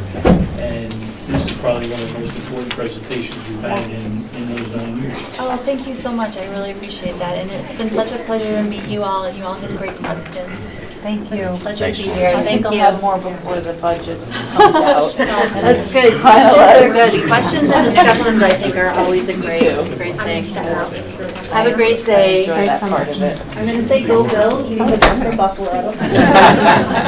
Just a commission of health, that's what I'm Move finding. along to item number 5, which is for approval, Employee Health Insurance Contribution Review Committee. We have an MOA, revised employee health insurance contributions of 4 unions. Mr. Eldridge, you're here, and I see we have a couple of members of our panel. Lieutenant Crowley, you want to step out? Yeah, I'm going to recuse myself from this discussion because of a possible conflict of interest. My husband's on the PBA, and I do not want to hear anything less than transparent. So thank you, and let me know when you're done. I'll make a motion to accept the additional. Do I have a second? All in favor? Aye. Thank you. Mr. Eldridge, carry on. Yes, thank you. As we've discussed for quite a while now, that the contribution rates for the employees is very high, and the particular folks, mostly that it affects are the people that are at the lowest salaries, because and this was a pattern that was done many years ago for across the state. Really, is that as you worked in a county for a while, your contribution rate lowered, but it also happened to be at the time when your salary was increasing. So the people with the lowest salaries are the people that are paying the highest rates. And we have as high as 30%. There's a couple, one anyway, that's 25%. But the county exec knew that in addition to the salary issue that we had to look at, we also had to look at the health insurance issue. I will say that there was a couple of other things that were looked at, such as vacation time and so forth, personal time. And I'll just make a mention that in the case of the nurses, they actually have 1 extra vacation day and they have 1 extra personal day compared to the others in the county. That hasn't particularly helped us that much, but it is one of the differences that do exist. So the county exec said, I want to pull together a health insurance review committee to take a look at what the rates are around the Hudson Valley. He established that committee early this year, and they submitted a report to the county exec. I'm not sure the exact timing of that. I was not on the committee. I attended, along with Adrian, the first session that they had when they got together, just to give a thumbnail sketch of what our procedures and policies and rates were here. And then they went off and did their thing. And submitted with this item here is the, under number 5, is the report that was put together by this Employee Health Insurance Review Committee, Putnam County Employee Insurance Review Committee. It was dated June of 25. But I think you probably had an opportunity to look through it. They did a comparison and so forth, and then they presented, from what I understand, they presented to the county executive a page that says Employee Insurance Contribution Rate Review, some options for him to consider. And there's like, from what I can see here, there's like basically 5 options that were presented. It shows the current at 70/30 for at least CSEA. It's 75/25 for PBA, for example. And then they looked at other rates, looking at 85/15, 83/17, 82/18, 80/20, etc. Then the county executive reviewed that, not only as it stands alone, but also in light of the compensation study that was being done. And we approached the unions. He requested that the outside counsel, Bill Wallens, and I approached the unions about making an adjustment. And Not to interrupt you. I'm sorry to interrupt. No, that's okay. When were you asked to approach the unions? I think it probably was, Tuesday would be able to tell you better than I did, but probably sometime in July, I would think, or maybe early So August. you had this report before July? I'm not sure I had it before July, but I had it when we were Administration had going to meet with the unions. Okay. So, Bill Wallens, our outside counsel attorney, reached out to all the unions and to their labor folks, their labor attorneys, and we had multiple conversations with them, what we wanted to do, what we'd like to do. It culminated in a significant meeting on August 29th. It was actually the Friday before Labor Day. And we were able to come to an agreement. Puma actually agreed, I'd say, a few days before that. But we did come to agreement with CSEA and with PCSEA, PCSEA being the Putnam County Sheriff's Employees Association, on the 29th. And the PBA was not comfortable at that moment to sign off on it. We actually wound up meeting with them separately after meeting with the other unions. They were part of they wanted to all meet together. So with the exception of Puma, who had already agreed to it, the other three wanted to meet together. And we had no aversion to that, and we said, that's fine. I think there was a feeling that, whatever happens to one happens to all, even though their schedules are somewhat different. And it was presented to them prior to that, and it culminated on the 29th with 2 of the 3 unions signing it. We then did meet separately with PBA, went over some of their concerns, and subsequent to that, we asked them to get back to us so that we'd have time enough to present this to you at the Personnel Committee in September. We were able to get the 3 into you in as timely a fashion as we could, which was, I think, the 12th. And then we got the PBA one just this week. So they are the same other than the schedules that are there, because each of the schedules, based on the number of years and what the rate of contribution is a little different. But it in essence says that anybody that is paying more than 17%, and this would be the base level, so if you come in, that it would be, instead of the 35 or 25%, that it would be 17%, and that anybody that was above that, so like for example, CSEA has 30, 25, and that's like the first 3 or 4 years, then it's 25 for another couple of years, and then it's 20 until you get to 15.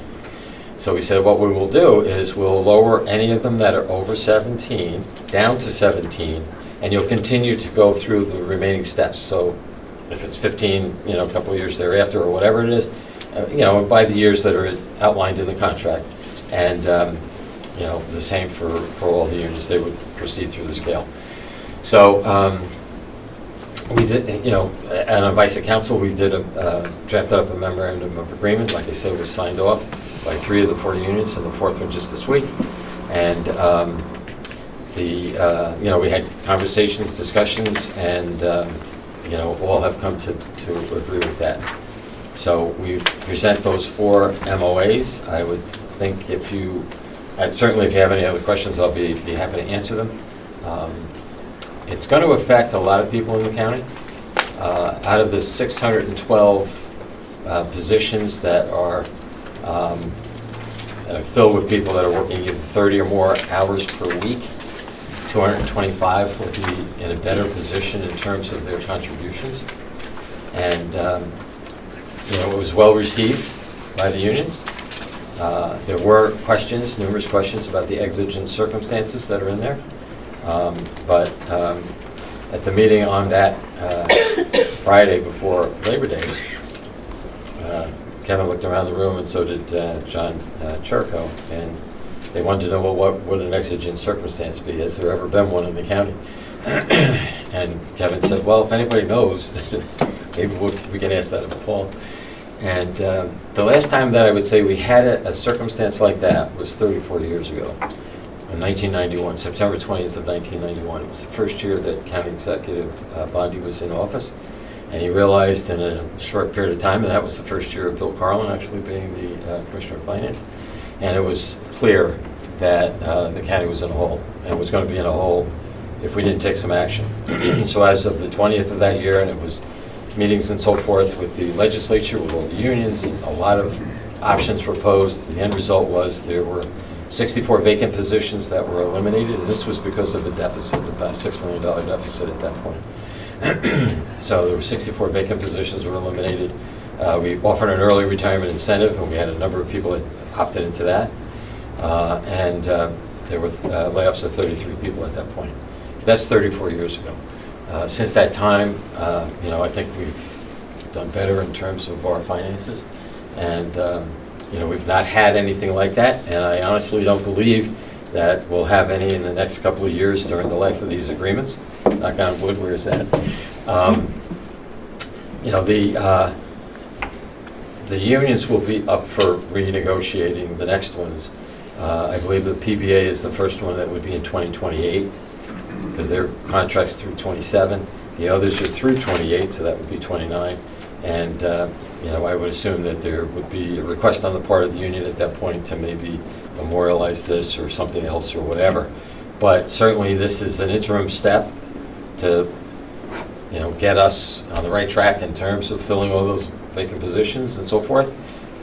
We think this is going to have a very significant impact in our recruiting and retention, because that 17% is, in some cases, better than 3 categories that they had to go through in the past, 30, 25, and 20.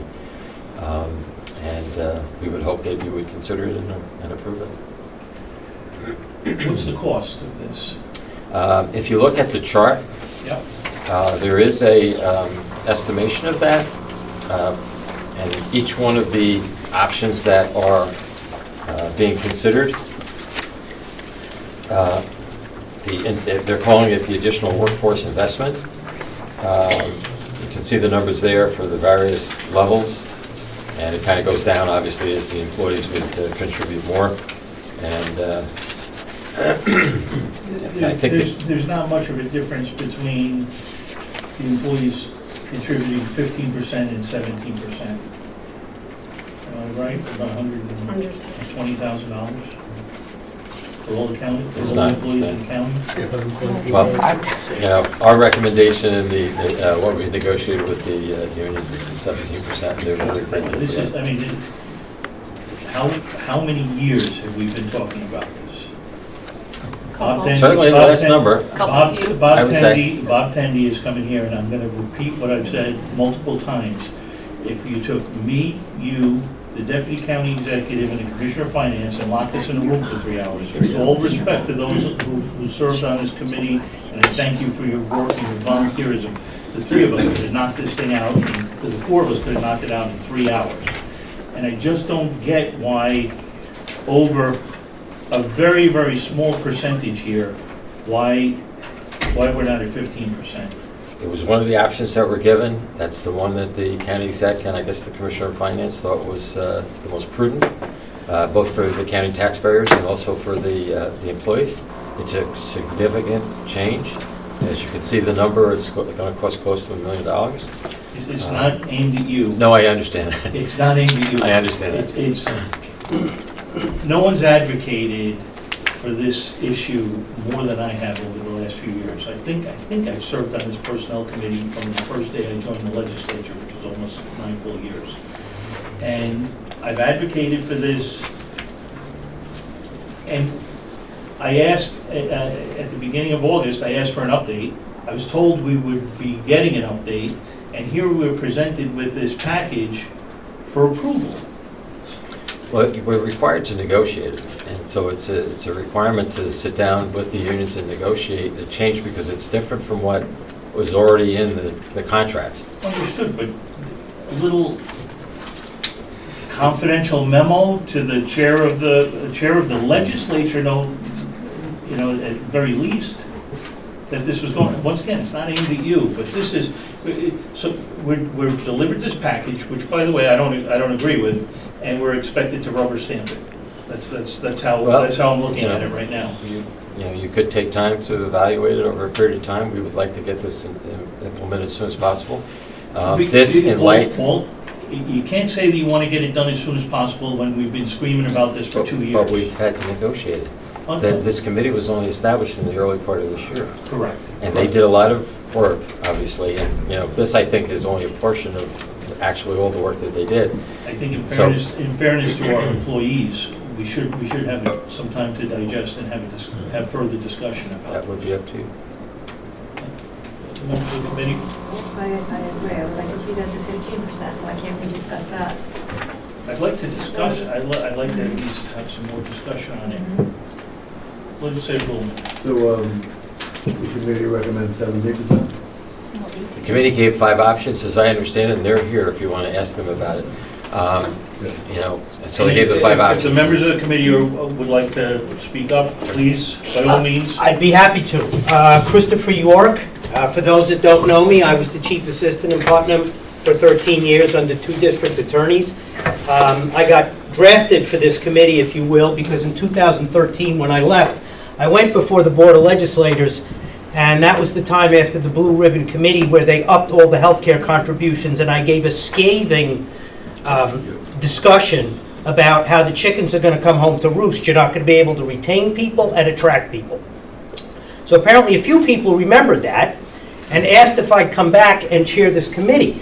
And it's important for a number of reasons. As Nancy had pointed out, the people on the boots of the ground, the people who make little money coming in, a disproportionate amount of their salaries go to healthcare contributions. For people like the nurses too, it was a disproportionate impact. My expertise was with the district attorney's office and seeing the impact that was having on retaining people and attracting new people, because the salaries in itself were not competitive. Now, you had asked the question, why wasn't this done earlier? I had asked Kevin too, why can't we just get this rolling? There are protocols about with the unions, you've got to sit down with them first. And I think had Kevin gone to you and done that, he would have created union furor. They would have gotten upset with him. How come you're going to the legislature? It's almost like a done deal. Why aren't you talking with us? Because I had these discussions with him. I'm kind of a let's get it done kind of guy. Why are we dancing around? But I was educated on some of the intricacies and protocols that had to be gone through to avoid problems and to make sure a project like this becomes successful. So I understand your frustration with that. I was frustrated, but I think it was very necessary. There was also many issues with the previous finance commissioner, numbers we wanted that when we came in a meeting, they were not there. And Bill Carlin was at the meeting and he was very upset, like, where are they? How come they're not here? So there was a lot of wasted time making sure we had the numbers. The other factors are Bill Carlin, like Kevin, are very fiscally conservative and want to be good stewards of the taxpayers. So you're looking at the number of employees, they're looking for potential positions that have to be filled, impact on retirees. There were a lot of permutations that came out of this that they wanted answers to, worst case scenarios, before they would make the recommendation. I think that's in part contributed to a lot of the delays. Personally, I advocated for the 15%. There were a couple of people that disagreed with me. I think in combination with the salary increase packages, which if that goes through, that should certainly make us competitive. But as Greg had said before, we've lost assistant district attorneys to other counties. And I have to tell you, this is cost-effective money spent. I mean, of course, for nurses, the people at the bottom of the end, but for assistant district attorneys, and I'll give you a perfect example. How much did we pay out on DePippo and Krevac? Had we had an experienced appellate attorney arguing that and setting that up, you may not have had to pay a dime. And I throw that out to you that this is money well spent to retain people and keep them. Because you get an assistant district attorney in, they're learning. You can't just churn them out. I'm sure it's like what was said before about nurses. They need to develop a core level of experience. It's not just prosecuting, it's seasoning and the ability to do justice. If your teenage son is pulled over at 2 a.m. in the morning and this car is searched and drugs are found, don't you want a seasoned assistant district attorney to look at that and say, is this a good search, is this a bad search? It protects everybody, not only having the expertise to go up against seasoned defense attorneys. It's money well spent. And I say that as a taxpayer in Putnam County, someone who worked in 2 different district attorneys' offices and practiced criminal defense in 3 different counties, and friendly with the Dutchess County District Attorney and the Westchester County District Attorney. I'm also going to throw another thing out there that I don't think has been addressed, which should. the district attorney's office will sometimes hire people, and I just speak to district attorneys. I'm sure this has applicability with nurses and other things, but I don't want to talk about that because that's not my wheelhouse. But they may need to hire an experienced person from the Bronx or from the Westchester. I came up from Westchester. Part of the reason I was hired as chief assistant is because I responded to almost 80 homicide scenes and investigated 80 homicides. I tried over 15 murder cases to verdict. Now let me ask you a question. How long would you have to be an assistant district attorney in Putnam County to get that kind of murder experience? 600 years? But the point is, when it does come up, you need it. So, fortunately, yes. So when it does come up, you need to have those people. And if they're going to have to be here 25 years before they get health benefits, at 24 some odd years they can't get it, who's going to take the job? And I have to tell you, as an attorney in private practice, I see how much a good attorney can make in private practice. I pay more in taxes than I used to take home. Now, I know you can't compare the private sector with government service, but you're going to need good attorneys. You're going to need to keep them. So I implore you, the study on pay increases and this healthcare contributions are very important, for many, many reasons. Thank you. Oh, Thank you. sorry. Thank you. Thank you. And I thank you before. I'll thank you again for the hard work that you did on this project. Cindy, I thank you both for all the work that you put into this. I had a great committee too. Let's give them a lot of credit. Everybody worked hard on this. Didn't you share with me? Shannon educated me tremendously about the nursing issues, which they have had a serious problem with as well. I just wrote a not long thing I wanted to say, but before I start, I just want to say I too advocated for 15%. Let me just read this. It says what I want to say. So I recently had the privilege of joining the Health Insurance Review Committee following the departure of one of its members. After sending a request to County Executive Kevin Byrne expressing my interest in serving, he approved my participation, and I am grateful for that opportunity. When I joined, I was immediately impressed with the in-depth, thoughtful work the committee had already accomplished in reviewing the health insurance premium costs for our Putnam County employees. And I would like to extend my special thanks to our chairman of the committee, Chris York, for his steady guidance throughout the process. For former Commissioner Michael Lewis, Commissioner of Finance Michael Lewis, who provided the essential facts and figures. Nurse Administrator Shana Siegel, who carefully organized the information, handled communications and served as the committee secretary, and Deputy County Executive Jim Burpo and Bill Carlin, whose contributions as committee members were invaluable. My interest in this committee stems from discussions I had with deputies who were told when they were hired that they would be able to work overtime, some were told unlimited overtime, to offset the cost of their expensive health care coverage, only later to discover that overtime was not available to them. I had several discussions with some of the elected officials in this room tonight. My understanding and interest is also rooted in my professional background. I'm only going to say this because it's what made me see this as so egregious. I began my career at New York State in the 1970s in human resource management, back when all health insurance claims were processed directly through the personnel office, long before HIPAA was enacted in 1996. I saw firsthand how health insurance costs can directly impact employees' take-home pay, particularly those earning the most modest salaries. As a stenographer, I was one of those employees. Fortunately for me back then, New York State offered a program at the time that provided free health insurance to 2 married couples who both worked for the state. Later, after earning my master's degree in public administration with a concentration in human resource management at Marist College, I came to fully appreciate the importance of treating employees as well as possible, not only for their health, for their benefit and for that of their families, but also for the employer's ability to recruit and retain talent. When employees feel valued, they are generally happier, more productive, and more invested in their work. This translates into better customer service, increased productivity, and a positive image for the employer. In short, it's a win-win situation for everyone. The opposite, of course, is also true. Employees who feel unappreciated or taken advantage of often disengage, doing only what is necessary, and they begin actively searching for other opportunities. That cycle of turnover, hiring, training, and replacing inevitably costs the employer valuable time, money, and productivity. Now that I am retired, I am fortunate enough to receive free health care, with the state of New York even covering my Medicare costs. But I know not everyone is so fortunate, and I am concerned about what led to the high health insurance premiums for Putnam County employees in the first place. For that reason, I want to express my sincere thanks to County Executive Kevin Byrne, the Health Insurance Review Committee, and the Putnam County Legislature for taking corrective action to address this issue. Their leadership is helping to restore fairness, strengthen our competitiveness with our neighboring counties, and reaffirm the county's commitment to its employees. Thank you very much.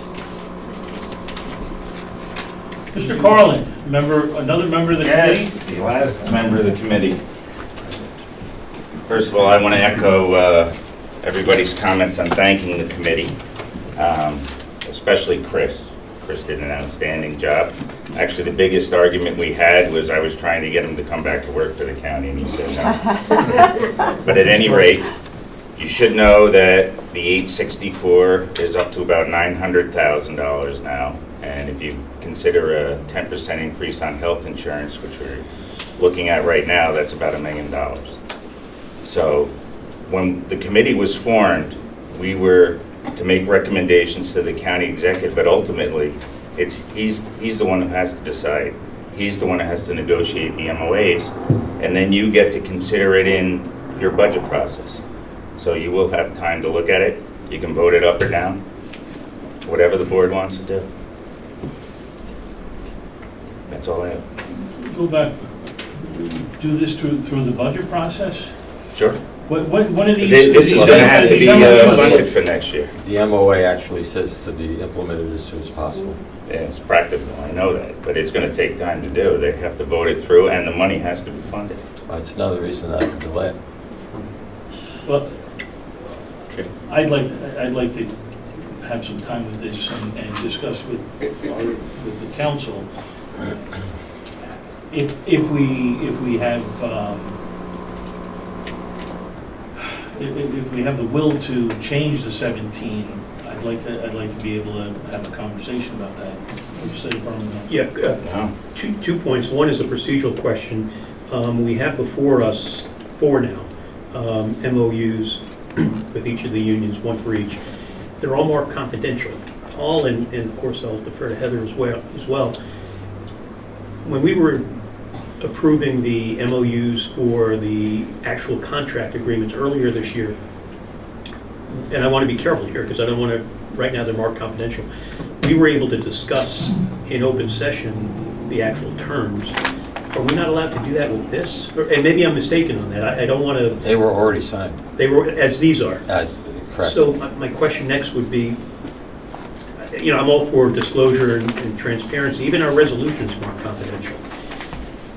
I have a question about that. I want to get into the weeds a little bit, but I don't want to do that without violating confidence. So I don't want to go into executive session because I think people should hear what we have to say with respect to this. And again, I think yeoman's job on everybody's part. I don't want to make the perfect the enemy of the good between 17% and 15%. I'm happy with either, but I did want to talk about section 2 of each of these MOUs, which I know Paul and I have talked about, and actually the county exec called me earlier today on that, and I'm comfortable with that section 2, but I'd like to get it on the record before we vote, and I'm reluctant to do that now because they're all more confidential. I think, if I may, the language of the agreement allows for the interpretation that we had discussed, that it would come back to the legislature. I agree, but I want to get it on the record, and the record doesn't have that now because these are more confidential. Yeah, I'd have to defer. I'm not an attorney. And Heather, sleep at a Holiday Inn Express last night, but I mean, it's an executed agreement, Yeah. but an MOU doesn't have full force and effect until passage, and so typically things that are not in an enforceable state are typically not discussed on the record until passed and enforceable. So I think that that's the complication. Is this a foilable document now, though? Pardon Is me? this a foilable document? Is this, or each of the It's MOUs subject to not the until freedom? it's passed. Well, but they're signed. It's signed, but you have, it requires your approval. Or not. Pardon me? Or not, you know, either up or down. Yes, Yeah, exactly. um, So if, for example, if the legislature were to vote this down, it would remain confidential. It's in a negotiable state until the legislature chooses to pass it. Okay. Can I talk about our resolution, which is before us? That's also more confidential. That's my reason for caution. Yeah, I mean, you can mention the fact that there is a resolution or the topic of it, but if the resolution embodies within it something that has to do with the contract. No, but it does have to do something with respect to management confidential health insurance, which of course is not covered by a contract. See, I'm treading carefully. I don't want to violate any rules here. Yes, But I mean, we could obviously have a brief executive session to discuss the specific issue that you want to discuss and whether it's permissible or not permissible. But the idea is that things that are in a negotiable state that are not enforceable as they sit there today are typically considered confidential. Okay, I don't recall that as being our practice, but I'm going to defer to you. Then I don't have anything to say. I'd like to, I'm not on the committee, so I can't move to go into executive session, but actually, I think I can ask you this way. The report that we got from the committee on that $1.2 million difference, if we take a look at on that same chart where it talks about let's just take the 8317, the total projected is $12,401,529. Bill, you might be able to answer that. Does that number also include management confidential? Yes, it does. It does, okay. So that helps. And the 26 budget, I think, will be higher. Just Well, so you know. because of the increases, but, I get that. With everything, this was done. Got it. Back then. Got it. So the $12,401,529 does include the management confidential. I believe it does. To the extent there will be any adjustments, it does include that. That's a partial answer. You gave me a full answer, but that's not my full question. Legislator Ronald. Bill, it's good to see you, and you and I spoke about this before I even took office. And I have been an advocate from the get-go that I don't want to see any employee health contribution exceed, active or retired, I don't want to see it in excess of 10%. That's been my position, and it's from the absolute get-go. The other thing is these projections. Do these projections, well, what I don't see anywhere is I'm going to call it a buyout. I don't see any incentives for people not to take the insurance. And to me, that's a significant portion which can be to the betterment of the taxpayers and to the employees. Currently, for a single payer, it's $17,500 a year is what it costs for the health insurance. So if we incentivize an employee $7,500 not to take it, well, the employee doesn't take it, they get $7,500, and the county saves $10,000. And when you look at it at the employee for families, that can be even higher.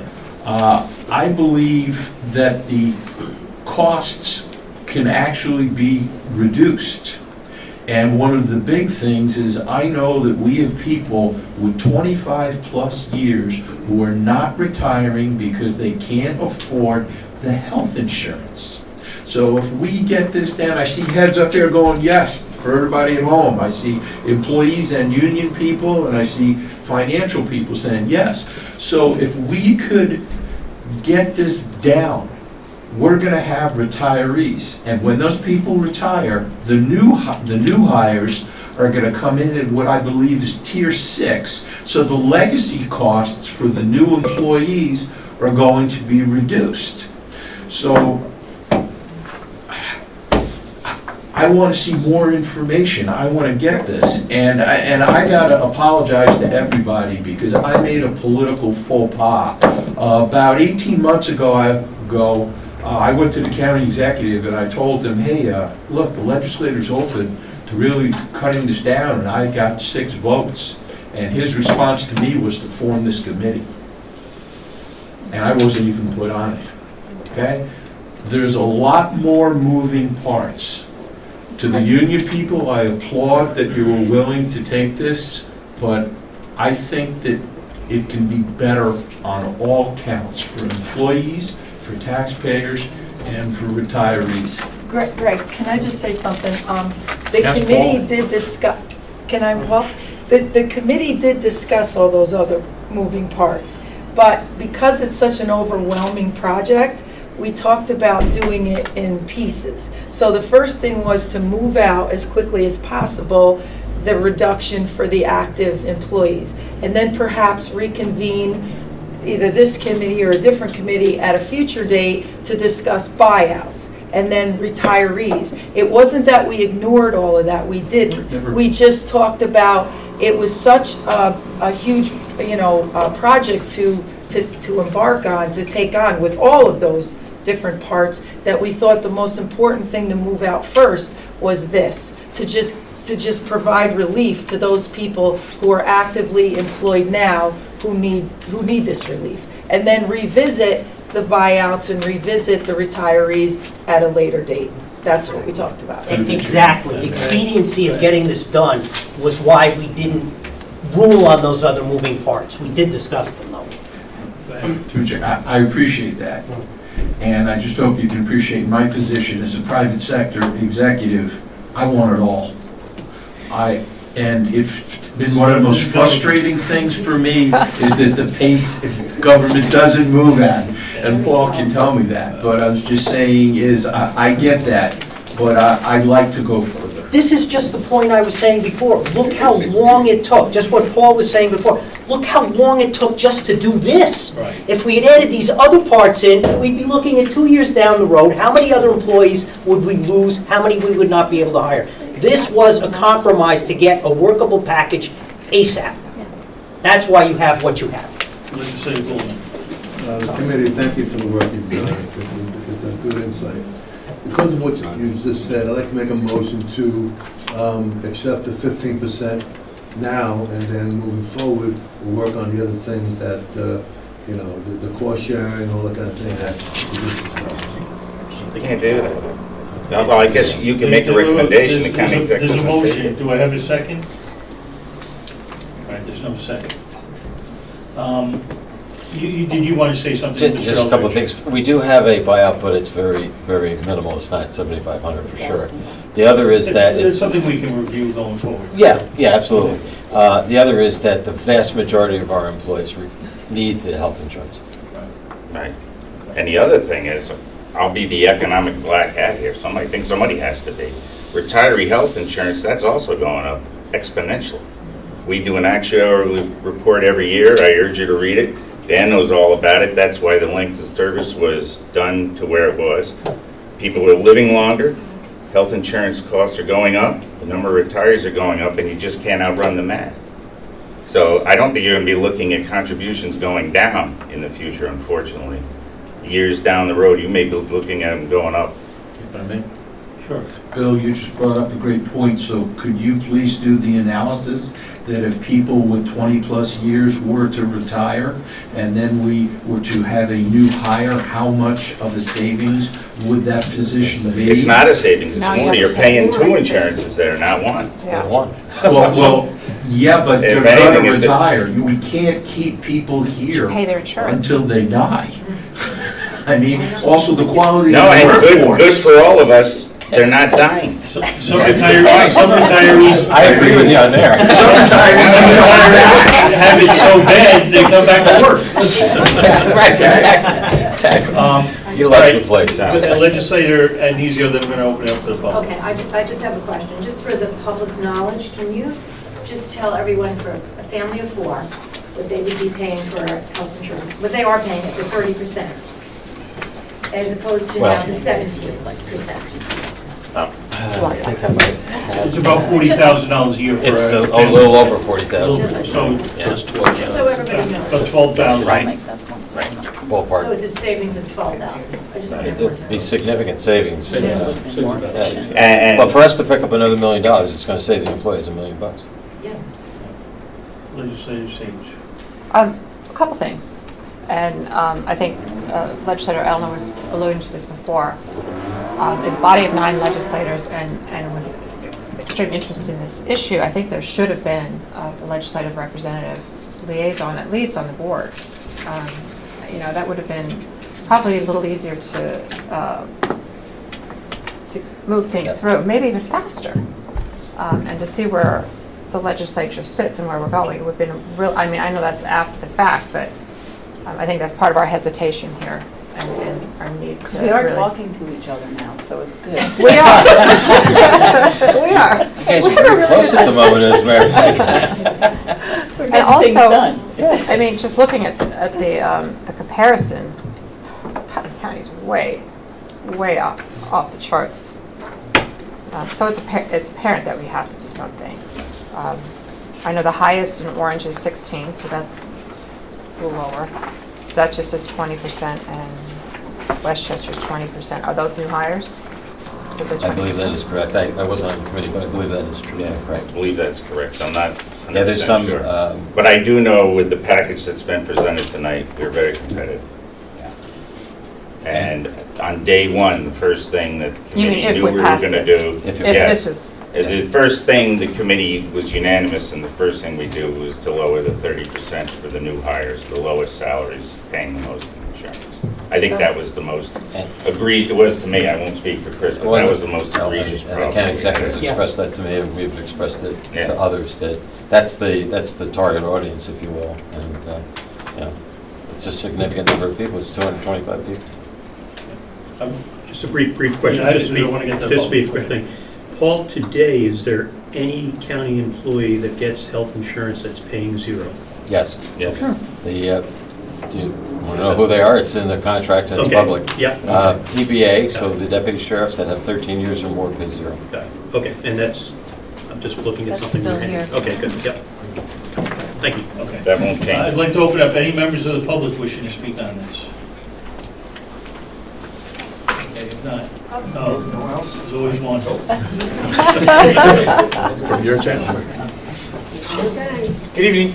My name is Tom Regan, and I'm currently still a taxpayer in the town of Southeast, so I will ask a difficult question, which I have not come up here tonight.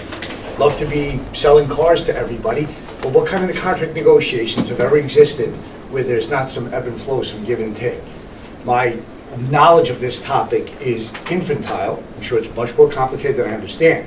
But any MOU would result in some sort of, we're going to give you a 13% raise, or, you know, the different figures that we announced out here.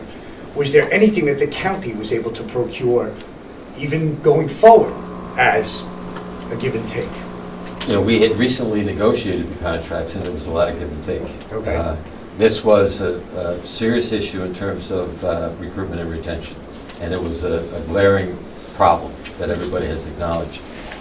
What we did put in there is a safety valve, if you will, to say that if there are exigent circumstances, the county could, if you will, claw back, whatever term you want to use, to the current rates in the contract. Great. So that was the counterbalance, that if for any reason this becomes a struggle for us, that we have the ability to go back to the other, if, you know, presuming it's agreed upon. And that would talk about the 13% difference that we're talking about right there. But it's a de facto raise. There were no other issues on the county's behalf that we would have introduced, that you guys are doing a great job, right? Was there nothing else that the county could have balanced it out with? We wouldn't be here tonight. We'd be, this might be 2 years later. You know, but it's such a problem that. Well, it might be because we didn't include our legislator in the whole process Yeah. too, so that. Well, but no, this report from the Health Committee wouldn't have come. Larry. You know, I just want to say something about that. You know, the intent was not to offend anybody by not including a legislator. The same reason Kevin was not involved in our meetings. This was a lot of trial and error, a lot of work, a lot of wasted time, a lot of getting numbers and compiling numbers. I almost think you would have been tortured had you stayed in all our sessions. The whole idea was to come to some kind of logical conclusion and summary to present to you, not to keep you out of the process, but not to have you tortured by the process of getting there. You haven't been to many of our meetings. Well, then the last thing you need is another one like that, okay? So We didn't have please, an opportunity to appoint a member to the task force either, so. you know, it was kind of a recommendation committee. I always kind of thought that we were just going to get it out there, present it, and see what you guys wanted to do. You know, we didn't think we were so self-important that we wanted to waste your time on this. We figured we'd get it together, present it to you, the legislature, and the county executive, and see what you said.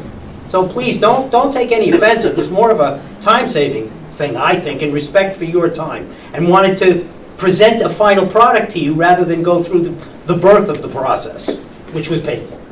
So, Well, I've been an I attorney think by a Bill much would more tell- seasoned veteran here, so that concludes my question. Thank you. Thank you. I do think that this is something that's going to require a little more thought, a little more discussion. So I'm going to make a motion to table this to the next personnel meeting. Do I have a second? Second. Okay, And fine. I'm saying that because I just want to say that I would like to see it at the 15%. Okay. So I would like to have discussion on that. Can we have a roll call vote, Diane? Legislator Adnesio, Yes. Legislator Goulman, No.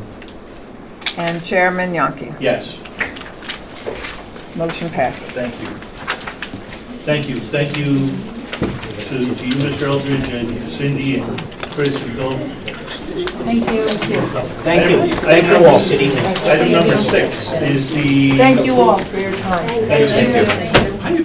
The approval of the confirmation appointment, Commissioner of Finance. Commissioner of Finance. Another legislator down to go with. I want to Oh, see a yeah, resolution. where's Legislator Crowley? Oh, we gotta get her back. Grab a chair there, Bill. You're still on? I'll move over. We're appointing him now, is I think they do. So we have a new employee. A new old employee. Recycled. Short term. I don't know about that. I don't know about that either. I don't know about that. I do. Is it short term? Yes. Was it the case of where two husband and wife are both retired and for better, for worse, but not for long? Get out of No, I was just asked to help out. Oh, I caught up on my email. It's freezing here. Yeah. Yeah. Why don't we say what we have to, if as much as in public, and we might need the executive session necessary? Sure, or we can do this at the end. I'll stick around. That's generous. I like that. Yeah, I agree. You're a kind soul. If you don't mind, then I'm going to make a motion to go out of order. Do I have a second? Second. All in favor? Aye. Thanks, Bill. You're welcome. Item number 7, we'll get through this much quicker than the first 2 items. Yeah, better. Item 7 is the approval amending policy for nursing mothers, New York Labor Law 206-C. We have Patty Rao. Good evening. Welcome. Thanks for your patience. Of course. Did we not make a change to this policy? No, we passed the original policy when the law originally came about in 2023. Yes. Last year, there was a law change, a very small law change that just took the break from being an unpaid break to a paid break. Okay. And so I had to come again before all of you fine folks so that you could approve the updated version. I did send you the annotated version so you can see just how small those changes are. And just so you're aware, the 30 minutes in the policy comes directly from Department of Labor. So I did not arbitrarily come up with that number, no. Any questions of the committee? 6 pages to go from unpaid to paid? I wanted to make sure you had all of the backup documents. I'm glad you read them all. Any questions of the legislature? Comments? Anyone from the public? I'm going to make a motion to approve the policy, the amended policy. Do I have a second? Second. Happy All to in see favor? this. All in favor? Aye. Thank you all so much. Item number 8, approval of fund transfer for the health department. Cover nursing and health ed overtime for the remainder of 2025. Mr. Orr. Mr. Rodriguez. Welcome. Good evening. How are you? I'm good. How are you? How are you doing? Again, you're awake. We thought we'd have some nurses hired when we came before you before. This is the second transfer. Due to the vacancies, of course, the 3 and 4 vacancies, we need the overtime increase. Hopefully it'll stop now that we have the nurses, but this is probably what we need to go through the end of the year. So is it in the amount of $5,000? Am I looking at the wrong one? Number 8. 5,000. Oh, the 5,000, I'm sorry. All right, so just hold that one, that's for nursing, all right? This one is health education. We have a couple new employees there that are taking overtime money instead of comp time. Comp time was usually the standard, so we didn't really have a lot of money in that account, so now Cover overtime for cover overtime. Yeah, she's doing a lot of outreach. Outreach. So basically on- covering a lot of the fall outreach events. Okay. End of the summer, early fall outreach events. That's why she was hired for outreach, and now that we're fully employed, that person can do more of that. Correct. Any questions of the committee? Members of the legislature? Good question. Legislator Montgomery. I'm just thinking about the dual settlement money, and will this public outreach educator be doing any of the vape education? And can we use that money? So she is one of the few Spanish-speaking sort of health educators we have. So based on that, we would probably have to utilize her in some capacity. But as you all know, sort of the structure of the vape grant is very specific. So that utilization, as long as she's speaking to particular vape oriented subjects, then we can utilize some of those funds as well. But my understanding is we're still sort of waiting on the for that. Money. Yeah. If I may, we're taking this from a vacant position? Yes. Okay. And we're going to fill that position, or we're still looking to, hopefully? This position that we're taking it from was filled by the person that's taking overtime. Oh. So- Wow. Okay. Okay. Any other It's kind of a questions? circle. Yeah. Anybody from the public wishing to speak? All right, I'll make a motion to approve the fund transfer. Do I have a second? Second. All in favor? Aye. Item number 9 is the approval of fund transfer in the health department to cover nursing overtime for the remainder of 2025 in the amount of $20,000. Right, I kind of went over that just before, I was out of order there, sorry. But again, it's due to the vacancies, which they're filled now, 3 out of the 4, and hopefully it'll slow down, which it is right now, but we need this money for the rest of the year. This should cover you to the end of the year? Yeah, right now it's negative, they allow these accounts to go negative, it's probably negative 9,000, so this will help take care of that and any future overtime. Okay. Any questions of the committee? Members of the legislature? And members of the public? Make a motion to approve the fund transfer. Do we have a second? Second. All in favor? Aye. Can I ask you to go out of order and do 13? And then we're done. Sorry, she's not happy. Don't turn around, Bill, don't turn around. Go ahead. I'll make a Oh, motion she to was go out. out of order to go to item number 13. Do we have a second? All in favor? I like this, though. All right, Bill, you just made that me. Thank you. You're welcome. All right, this is a person that retired, just recently retired, and still on the books. We're requesting to hire her back in a temp line for 17 and a half hours a week to assist with succession planning and orientating her replacement. This person was in a position in the immunization program, and that's pretty much it. We have nobody in the immunization program. to do the work. So we're asking her to come back and do the work. How many hours? 17 and a half we're asking for. Okay. Any questions, comments? Yes. Can you just clarify, we have nobody in the immunization program to do the work? We have somebody that... Somebody just left. Somebody just left. And they have another clerk that's going to work until she comes off the line. Right now, she's still collecting money from the county, so we can't hire her back yet. This is an administrative position. Oh, so okay. yeah, it's- Oh, I'm It says sorry. nursing. I'm like looking at nursing, Administrative. thinking about They're immunization, under school nursing. starting, RFK, you know, I'm a little like, oh my God. I Not should've- us County with no too. retention, we have all these people coming back. Okay.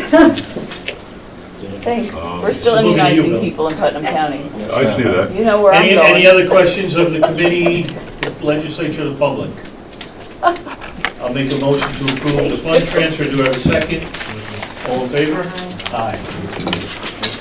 All right. Thanks for going out of order. Appreciate Got it. it. Item number 10, approval of a budgetary transfer to the Department of Social Services to fund DSS administration services overtime and on-call. We have our Commissioner, Yes. Sir Deal. Hi. Welcome. Welcome. Thank you. Thank Good you for your evening, everybody. So the ratification of the CSCA contract retro to January 1st, 2024, obviously is having a negative impact on our DSS budget, specifically under the overtime and on-call budget lines that was not previously addressed under the March 2025 resolution. So we need about $75,000 to cover our on-call stipends. Okay. Any questions of the committee? Legislator Crowley. Do we still have stipends that are sitting from, was it DSS or was it a different department? Stipends that were sitting in sub-contingency? Anyone, any I recollection had there? No? stipends for the CAC that was So nothing done. with these two, okay. Yeah. All right, so it's just different, we have them, but different departments. This is, yeah, so this is now new this year on this contract. Supervisors are getting a stipend where they weren't before. They were covering and not getting a stipend, and then the stipend is also doubled, which is great for my staff. We just need the money to pay for them. Okay.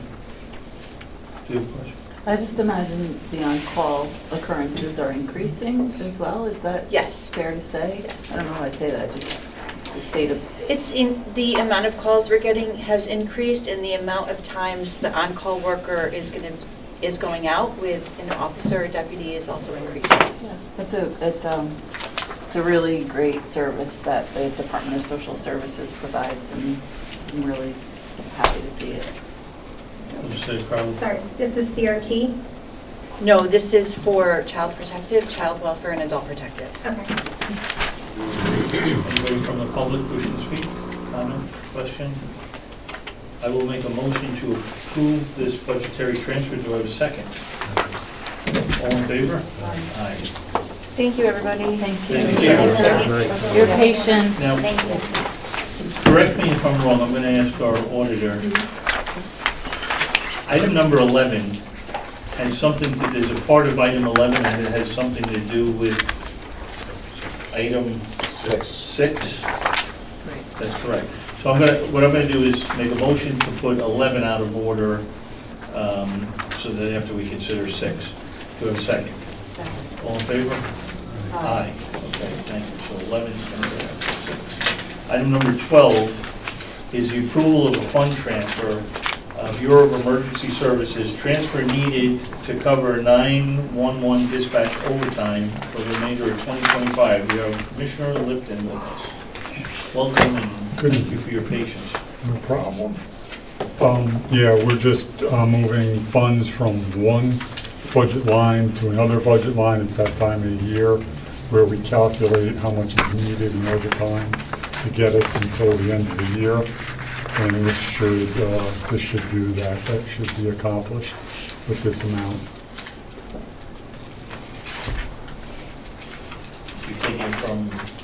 phone equipment to overtime. Correct. Any questions of the committee? Comments? Legislator Crowley? Sorry, I'm on a roll.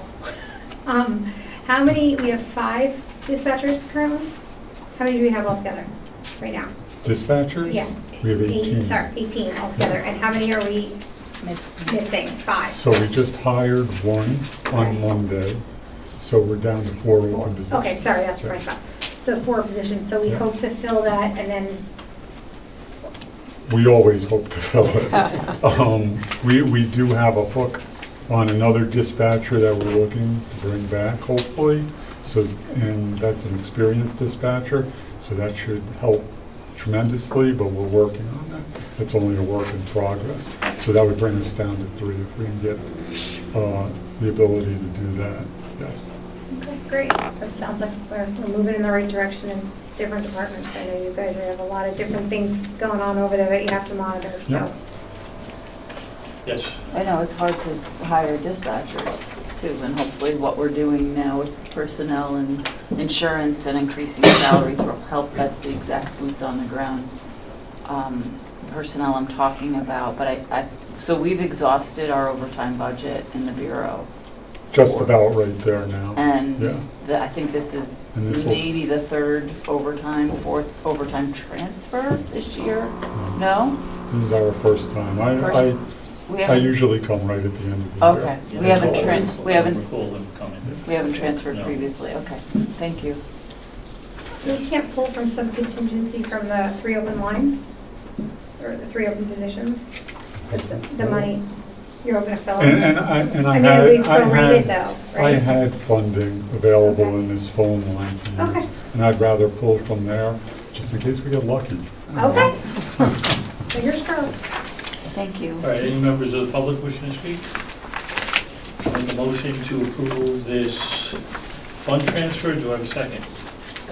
All in favor? Aye. Thank you. Thank you. Okay, item number 14 is the approval of a fund transfer, the Sheriff's Office, Civil Division reclassification of an office assistant to principal account clerk. Welcome, Sheriff Hess. Good evening, everyone. Welcome. Hi. Good evening. Good evening. You moving some money here? So, no, we're This just, is your first? this is my first committee. Welcome. Your maiden voyage. Yeah, yes. We'll be nice. I'm very excited, please. We're kind. So this is moving an office assistant, so we have a vacancy right now in the jail. So one of the office assistants from the civil division is going to take that position in the jail.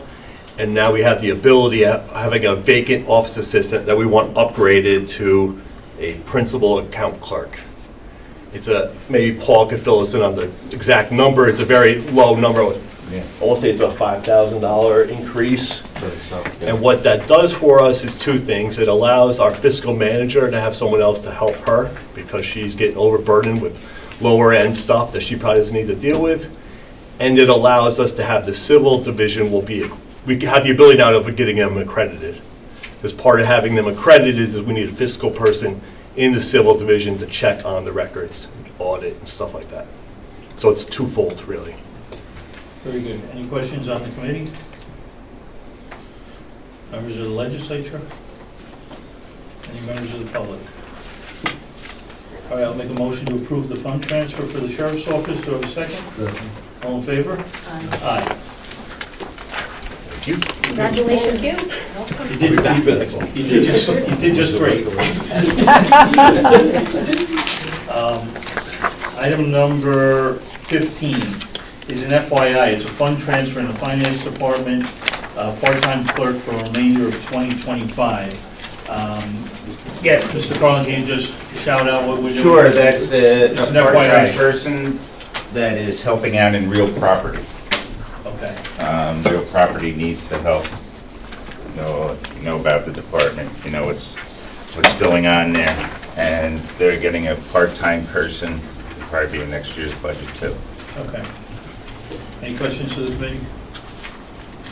Members of the legislature? Public? It's an FYI, so there's no motion necessary. Item number 16 is an FYI as well. It's a fund transfer, finance department, part-time clerk for remainder of 2025. It's the same thing. It's coming from two different lines, but for the same You moved it, okay. person. Yep, moving it from two different lines. All right, once again, it's an FYI, so there's no need for a motion. Yeah, they had some money recovering the rest. I'm going to hit the other FYIs here. FYI, 17 is an FYI, it's your accident report, please review. And 18 is an FYI, it's your incident report, please review it. I'm going to go back to item number 6, which is the approval of the confirmation and appointment of the Commissioner of Finance.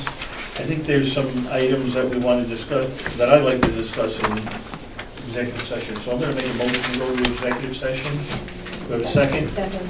All in favor? Aye. We'll be right back.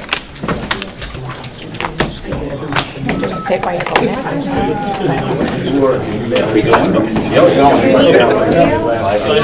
Am I invited?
Hold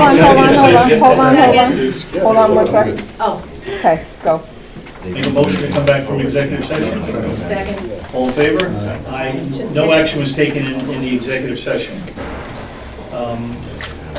We're working on agenda item number 6, which is the approval of the confirmation and appointment of the Commissioner of Finance. And 11. Any questions? We're working on 6. Any questions or comments from the committee? Members of the Legislature? Members of the public? I'll make a... Public see that? See what? Because I said we went into executive session to the public. I said we're on item number 6 right now, which is the approval of the confirmation appointment of the Commissioner of Finance. I read it aloud. Anybody else? Any questions, comments? I'll make a motion to approve the confirmation of the appointment of our Commissioner of Finance, Mr. Carlin. Do I have a second? Second. All in favor? Aye. Aye. Congratulations, Bill. Yeah. Item number 11 is a budgetary transfer. It's from the Commissioner of Finance. It's to pay out for 3 employees who are leaving or have left for vacation and personal time. Any questions or comments from the committee? Members of the Legislature? Members of the public? I'll make a motion to approve the budgetary transfer. Do I have a second? All in favor? Aye. Item number 19 is other business. We don't have any other business, so I'll move to item 20, which is a motion to adjourn. Do I have a second? All in favor? Aye.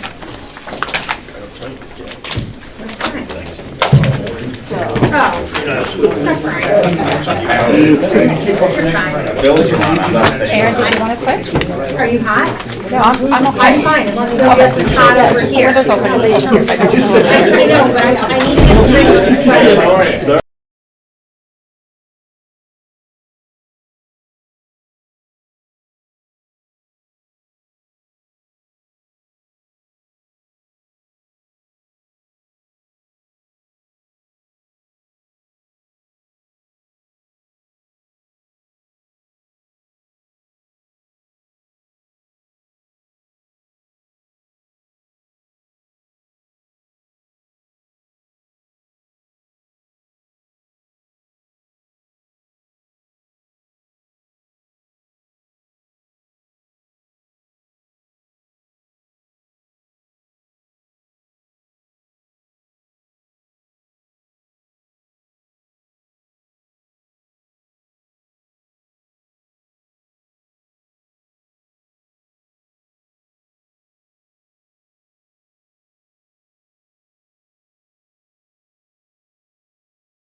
Okay. Good evening and welcome to the Protective Service Committee meeting of the Putnam County Legislature. It's September 18, 2025. Please rise for the Pledge of Allegiance. Legislator Birmingham, please lead us. I pledge allegiance to the flag of the United States of America and to the republic for which it stands, one nation under God, indivisible, with liberty and justice for all. Roll call, please. Legislator Adnesio? Present. Legislator Birmingham? Here. And Chairman Yonke. Present. Item number 3 is acceptance of the Protective Service meeting minutes of June 10th and July 8th, 2025. I'll make a motion to accept the minutes. Do I have a second? Second. All in favor? Aye. Item number 4 is the approval of a budgetary amendment for the Sheriff's Office, Narcotics, Reimbursement, Insurance Recoveries, Allstate Insurance Company. I don't see our risk manager here, but it's kind of self-explanatory. I don't need the sheriff to explain this. Good, because the sheriff can't.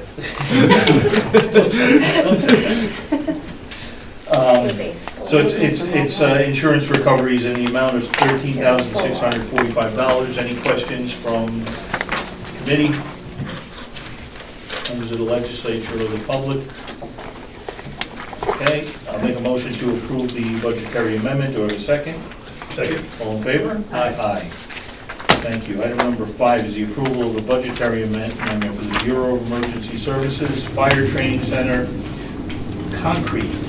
Commissioner of Emergency Services, Mr. Lipton, run us through this. We need concrete. Yes, we just ran out of budget money to pay for some more concrete. As you know, we're doing a lot of upgrading to the Fire Training Center. DPW, along with Drew Knapp, my Fire Training Center technician, have done an absolutely fantastic job, and they're just trying to get some final concrete pads done before the paving takes place. And the paving is slated to take place in the middle of October. So we're just trying to get that done. Any questions of the committee? Legislature? Members of the public? Make a motion to approve the budgetary amendment. Do we have a second? Second. All in favor? Aye. Aye. Thank you. Item number 6 is the approval of the budgetary amendment for the Sheriff's Office. Civil Division Reimbursement Insurance Recovery State Farm Insurance Company. This is in the amount of $977.55. This is also a reimbursement of insurance money. Any questions of the committee? The legislature?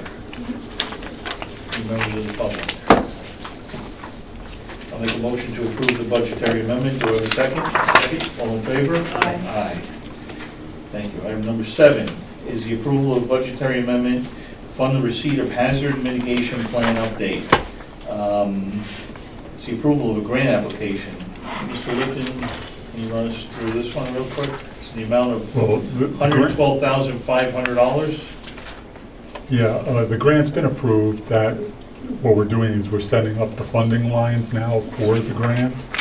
It's $112,500, 25% match, which is $37,500 in kind. I did also ask for the management reimbursement cost, and we got granted that, so it's another $7,500 that we can also get back on top of the grant. So the total comes to $120,000 and change. Okay, so this is, I see consultants. What are the consultants here? We're using the grant money to pay for a consultant company to write our update for the hazard mitigation plan. This is the 3rd update we're doing. Every 5 years you do an update. Okay. Any questions of the committee? Yes, brief question. This is our 3rd update. Have we used consultants in the past for these updates? Each time. Are we using the same consultant each time? It just so happens that the last consultant won this RFP also. Okay. We've got some familiarity. Yeah, Yes. good. Thank you. Legislator Eldridge. Is that consultant Tetra Tech? Yes, it is. Thank you. What was the name of the consultant? Tetra Tech. Okay, thank you. Any members of the public? I'm sorry. When day you're going to start the process of developing the plan with the consultant? Because I imagine you're going to be meeting with every municipality and Yes, the putting that kickoff together. meetings will probably start as soon as we get the line funded, hopefully in October. And it needs to be complete by June of 2020, July of 2026. 6. Okay, thank you. Okay. Anyone else? I'll make a motion to approve the budgetary amendment. Do I have a second? Second. All in favor? Aye. Aye. Thank you. Item number 8 is the approval of the budgetary amendment, the Sheriff's Office reimbursement funds for various 2025 holiday drug recognition expert and DWI crackdowns.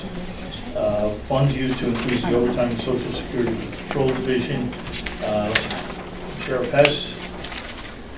Yes, sir. Is this grant money that comes in every year Yes. for special events, the Super Bowl, St. This Patrick's looks, Day? yes, this looks like money we're getting from the Stop DWI Foundation through probation for DRE call-outs, and Super Bowl, St. Patrick's Day, Memorial Day. Reimbursements to pay for the deputies. This is something that we do every year. Any questions of the committee? Legislature? Anyone from the public? All right, I'll make a motion to approve the budgetary amendment. Do I have a second? Second. All in favor? Aye. Thank you.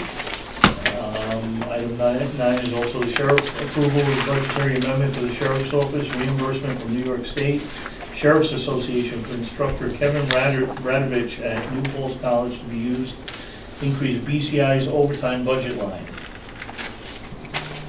Yes, sir. Looks like he taught a class. He teaches and we get reimbursed, is that how that? Correct. Zero impact, actually. Just transferring the money over. Great. Any questions of the committee? Members of the legislature? It's nice to know we have a deputy who's training others outside Yes. of our... Yeah, Radovich does a very good job. Yeah. Any It's members also of our the public? DRE. Yes. Any members of the public? All right, I'll make a motion to approve the budgetary amendment. Do I have a second? Second. All in favor? Aye. Aye. Thank you. Item number 10 is the approval of a request for the continuation of the Community Engagement and Police Advisory Board, also known as CEPAB. I don't see anyone here from CEPAB today. This is something that we established back around 2020, and they've been an asset to our community. They've been wonderful volunteers. I would like to thank them all, especially Ron, Scott, Scott Rhodes. Scott Rhodes, Ron Reed. Ron Reed. Yeah. Jenny, is Jenny still involved? Nonetheless, she volunteered her time for a long time. If she's not involved anymore, still thank her Oh, for yeah, her time. Jenny is, yeah. I don't see her name on this, but anyway, any discussion from the committee? I'd just like to thank them also for their commitment to Putnam County. Yep, wonderful people. Members of the legislature. Members of the public. I like Scott. Yes, sir. State your name and the town you reside in, please. Scott Seaman, Town of Southeast. I would like to thank the board for continuing with the CEPAB, especially Scott and Ron, two fine, upstanding individuals that a lot of community work, especially with the schools as well. So we appreciate them being around. And thank you for that. All right, thank you. Thank you. Anyone else? I would like to make a motion to approve their request for the continuation of CEPAB. Do we have a second? Second. All in favor? Aye. Aye. Item number 11 is an update. Putnam County Radio Project. Bureau of Emergency Services, I see we have Commissioner Lipton and Director Lannon and our sheriff. And we have a constituent from my district, Bob Cullen, who made the request. Thank you for making the request to us. This is something we've worked on for a long time, and it's a good time to have an update.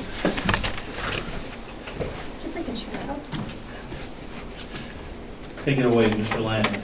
Good evening, thank you. So the radio project, the radios are in full operation across the county.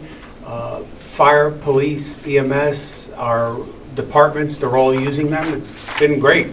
The system works from one end to the other. You can communicate from the town of Southeast and fire. Bob and I were just talking about that. You can hear the call while you're in Cold Spring now.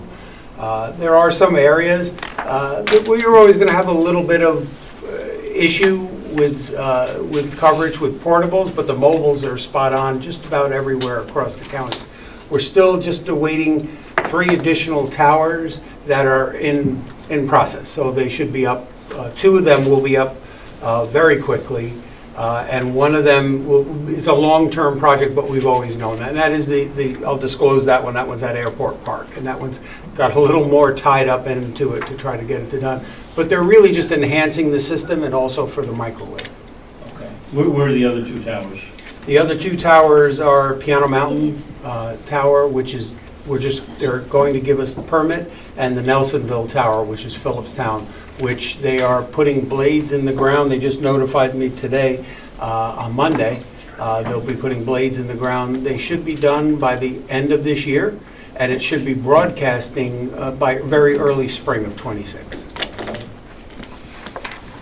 I can give you some other statistics just to show you. Right now, we have 4,470 total subscribers, which is actual radios that are on our system. How many? 4,470 actual radios that are on our system. Now, some of that is outside agencies. The state police and the MTA are two agencies that use our system. Sounds They're like on. a lot of radios. It is a lot of radios. It's a lot of management on our part to make sure that it all works, so there's a lot of back-end work that has to be done. But even with that said, the peak that we've had of usage on our system is 12%. So we only use 12% With all those radios. with all those radios and all the traffic that we do. That's the peak. The peak we've ever hit was 12%. So we're in very good shape on it. And our plan was always to offer this to any municipality in the county. We've always held that out, that the municipalities, their DPWs can join. We've also offered it to the schools and said that the schools can join because we do have the capacity to allow them in. DSS now is now on it. So DSS is actually a great story, thank you for reminding me. In working with the commissioner from DSS, she has a lot of concerns about the safety of her staff. So in talking to her, we're trying to work on enhancing her building for her and getting her more safety there. And this was for people going out in the field. And I said, well, we have radios. The radios have a red button on them. They're pretty great. If you push that button down, the radio mic opens up immediately. A tone alert goes off on all the radios that are on that and the 911 center. So the 911 center can immediately hear what's going on. So if you accidentally pressed it, the 911 center can say, it sounds like it's accidental, but we're still going to follow up, but it sounds like, or they can hear that there's an issue. I literally gave them the radios, trained them, and less than, I would say a week later, they had an altercation in the lobby of DSS where they actually used that radio. It got out of hand. I think it took about, I think it was about 8 or 9 police officers. Several of them were injured. It was a young lady who was having a problem, and she just went off, and it worked as it should. And she called me up immediately. Nicole, the deputy, called me up and said, "I just want to thank you for giving these to us," because they literally, we felt we were safe when we pressed that button down. So it was good to see it in action. So just to expand on that slightly, the 911 center has added a 4th function into the 911 center. We dispatch fire, police, EMS, and DSS. They call into the 911 center, tell us they're responding on a call, so we know where they're going and what time they're going out. And then when they come back in service, when they're done with that call, they key up 911 center and say, we're back in service. This way we can follow them and know that they are at a call and that they safely reported back in. These radios have great coverage, so it really works. And as part of that, what we trained DSS was, if you go through the door, when you go into a building, it may not work in the building, because this is Putnam County. It's difficult. You need a lot of towers. But we find it does work. But the nice thing is the radio tells you right away, I'm not working. It beeps right away to say, I'm no longer connected. And we're working on that too. So it gave them that stability when they were out. Anything else? So, do you want to? Finish, and I'll ask all my questions. All right. As I always do. Yes, I know. For years. So the next thing that we're working on is something called DSR. It's a way for us to recover should we have an anomaly on the system, and it's a duplicate of the imperative equipment that you need to keep the system running.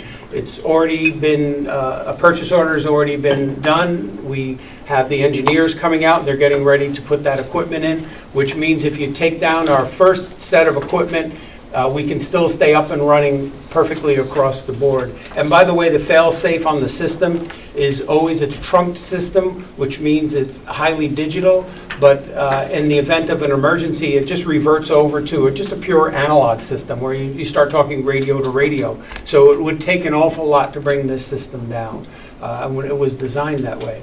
The second thing that we have going for us right now is that we put in the order for something known as Smart Connect through Motorola, and Smart Connect is it's pretty great.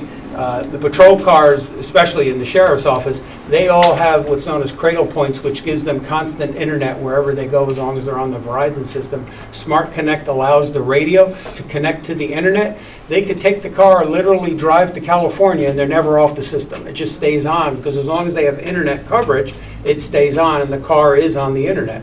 So that will enhance the officer's safety in the field and allow them to communicate with us. And in addition, it will also work with our portable radios that they carry on them, where if they have a Wi-Fi connection, that radio will continue to function. It's not practical in people's houses because it just won't work in there, but it will work in an area, and I know the sheriff does want to talk about this, so I don't want to steal your thunder, but... No, I did talk to Tom. I had one concern at the schools, we don't have coverage. Specifically Mayapack is what I've been told. They have no coverage for the SROs when they're inside the school. Peters, we had discussed in the past Yes. about getting them put in So that's last year. a big safety worry for me. So I spoke to Tom. He said they're going to add this Wi-Fi feature, which will be good. We'll have to work with the schools to make sure that Wi-Fi signals in all the schools. We can share that with Carmel and Kent and all the other PDs, so everyone will have coverage in the schools. I still have some concerns. He's mentioning it. Police officers are usually in people's houses. So I would hope to get the coverage up in people's houses, because that's where we operate most of the time, and that's where cops get hurt most of the time. So that is just one thing I've just heard that I would like to work on. I think that's imperative for the police officers to make sure we have 100% coverage. Thank you. So on that, I can expand on that too. With Smart Connect, our radios have an ability, it's a monthly charge, that they then connect on their own to Verizon. But you have to pay, I think it's like $19.99 a month for each radio, but that radio then is on the wire. As long as Verizon is in the area, it will revert over to Verizon as soon as it loses a signal.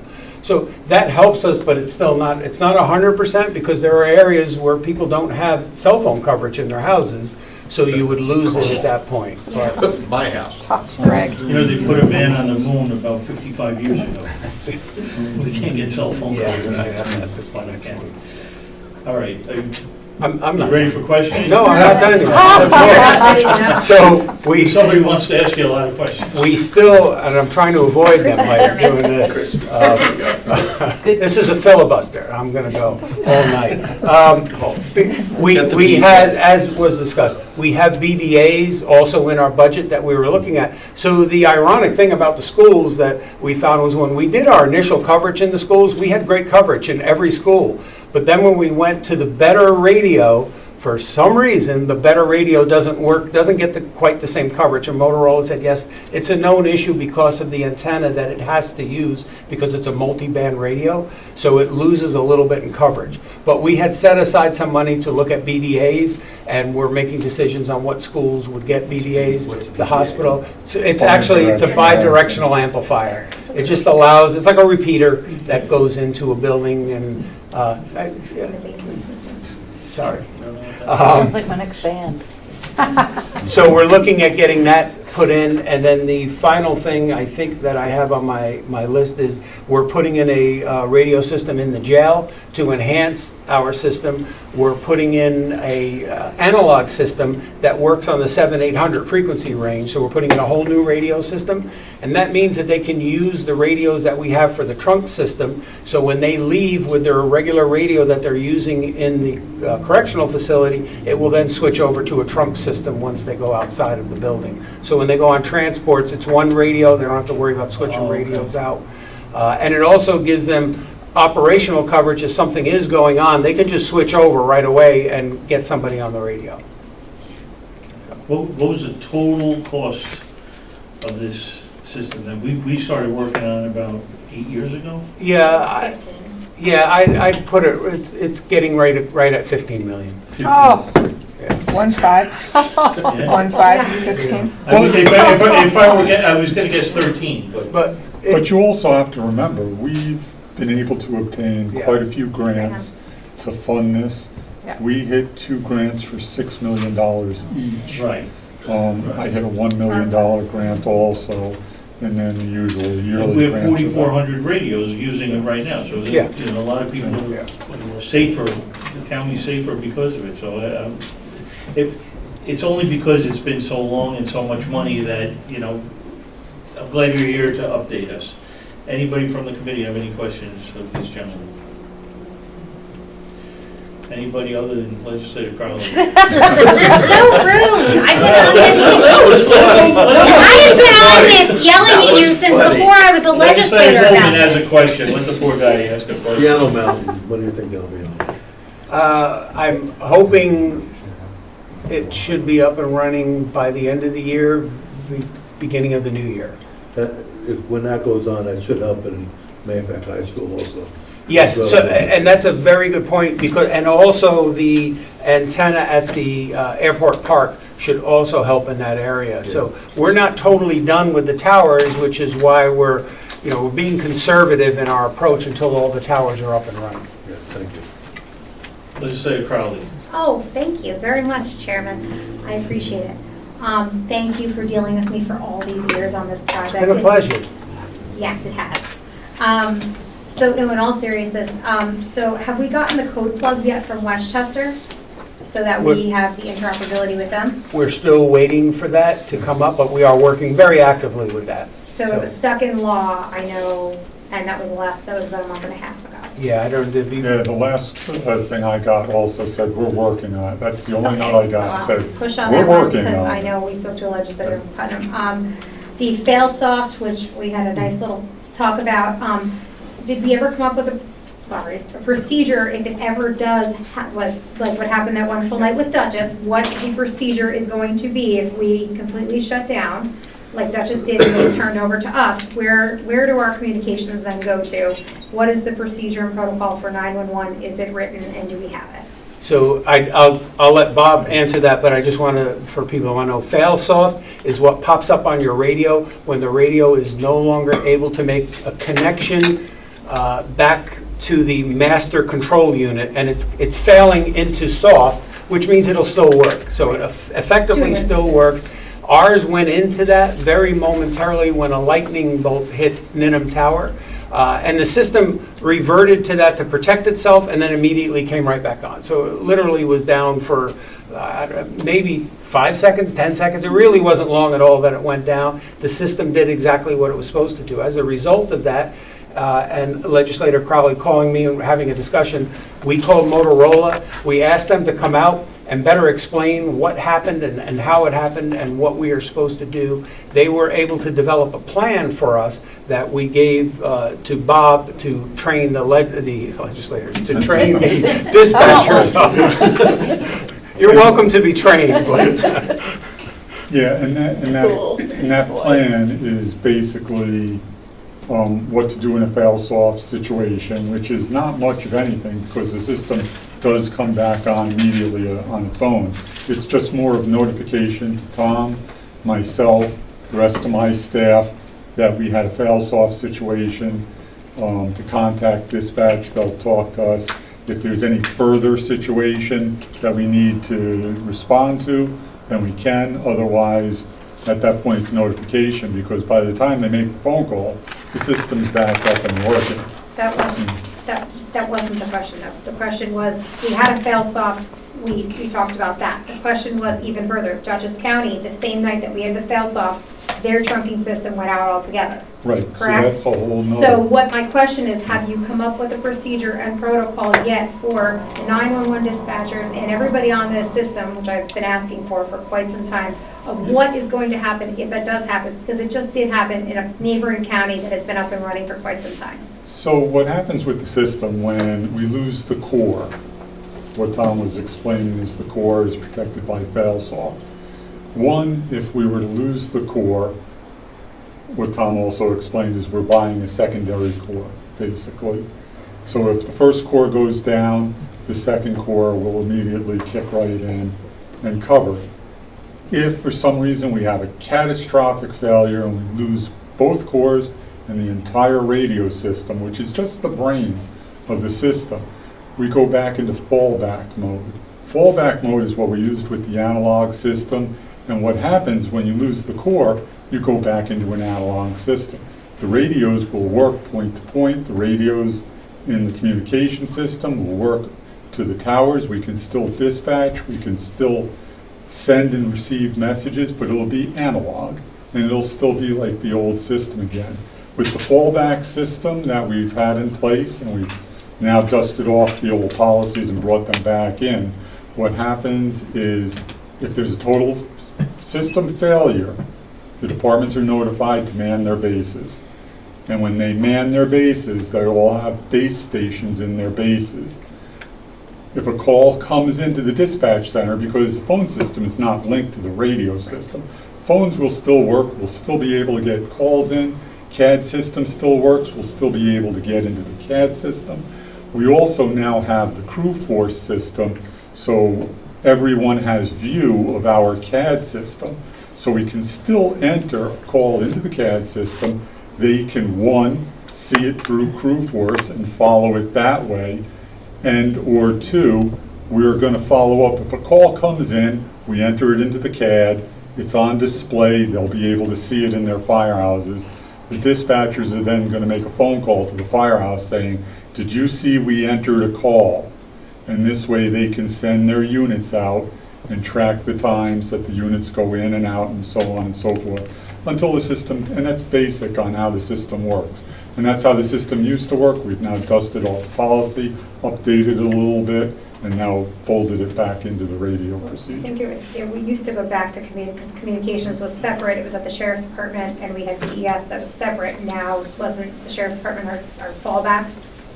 Sheriff's office is the Is our fallback? fallback, Yeah, yeah. it's tested on a regular basis. Okay. And it still is. Okay, as far as repeater, I'm going to call them repeaters. Have we done tests in the hospitals? And I know we talked about this in the past when Sheriff McConville was here about school safety and having them. Have we done them in the big structures that we have that obviously during 9/11 that were big problems? Have we gone and done tests in the basements? And have we gone to the local municipalities and asked them to build it into their zoning code or their building code to make sure that the infrastructure is up to date for this radio project?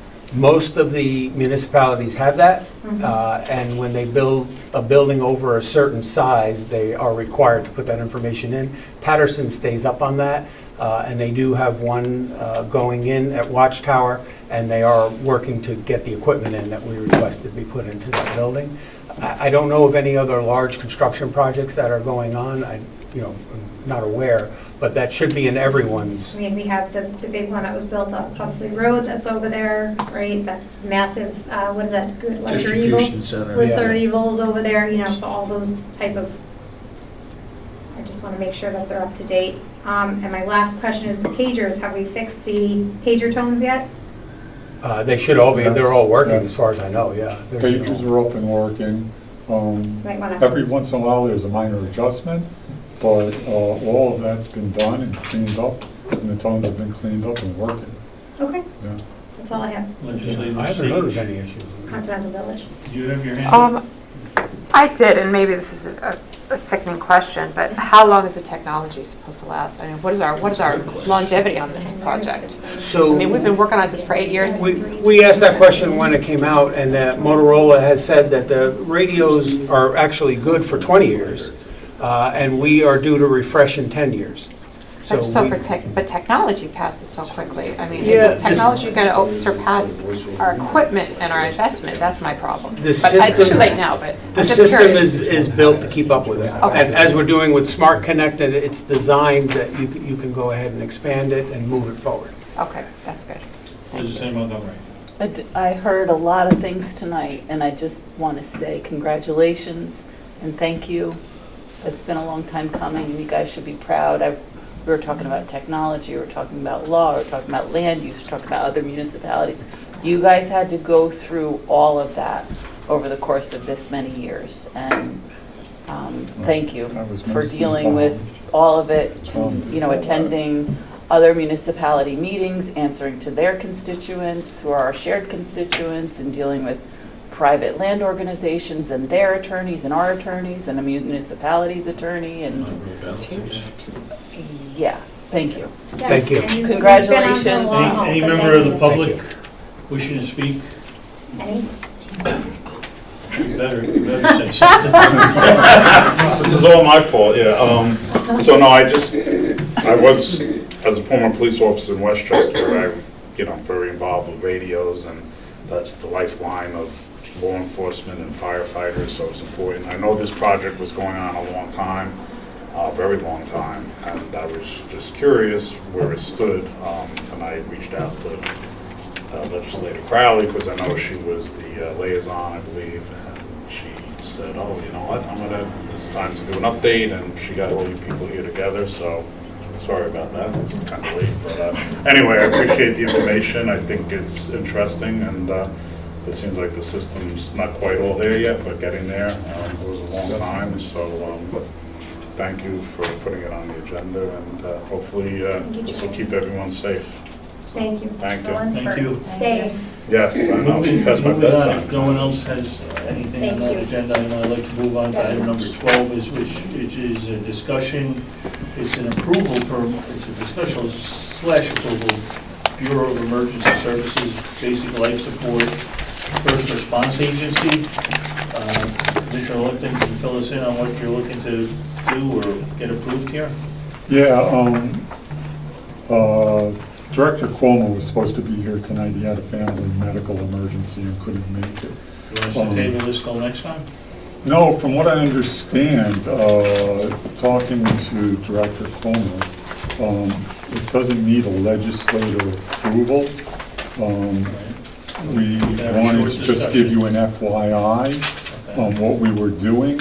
And what we're doing is, for all of the fire training, whenever there's fire training that needs to be done, we always need to have an ambulance stand by.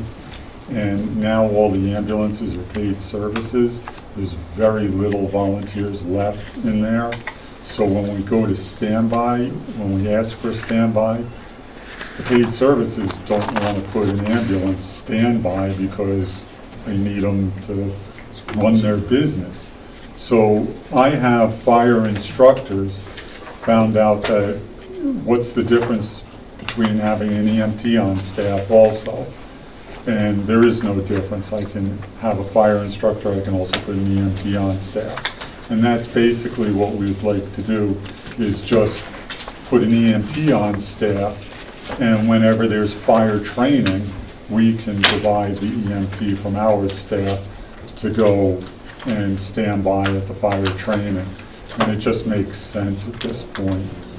They only get paid for when there's a course going on, so the only time they would receive payment is for a 3-hour course that they have to stand by at.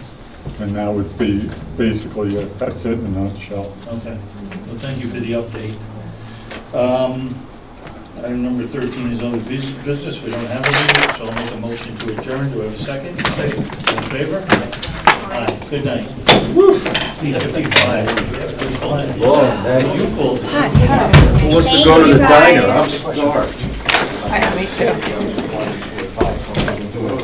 Today's my daughter's birthday.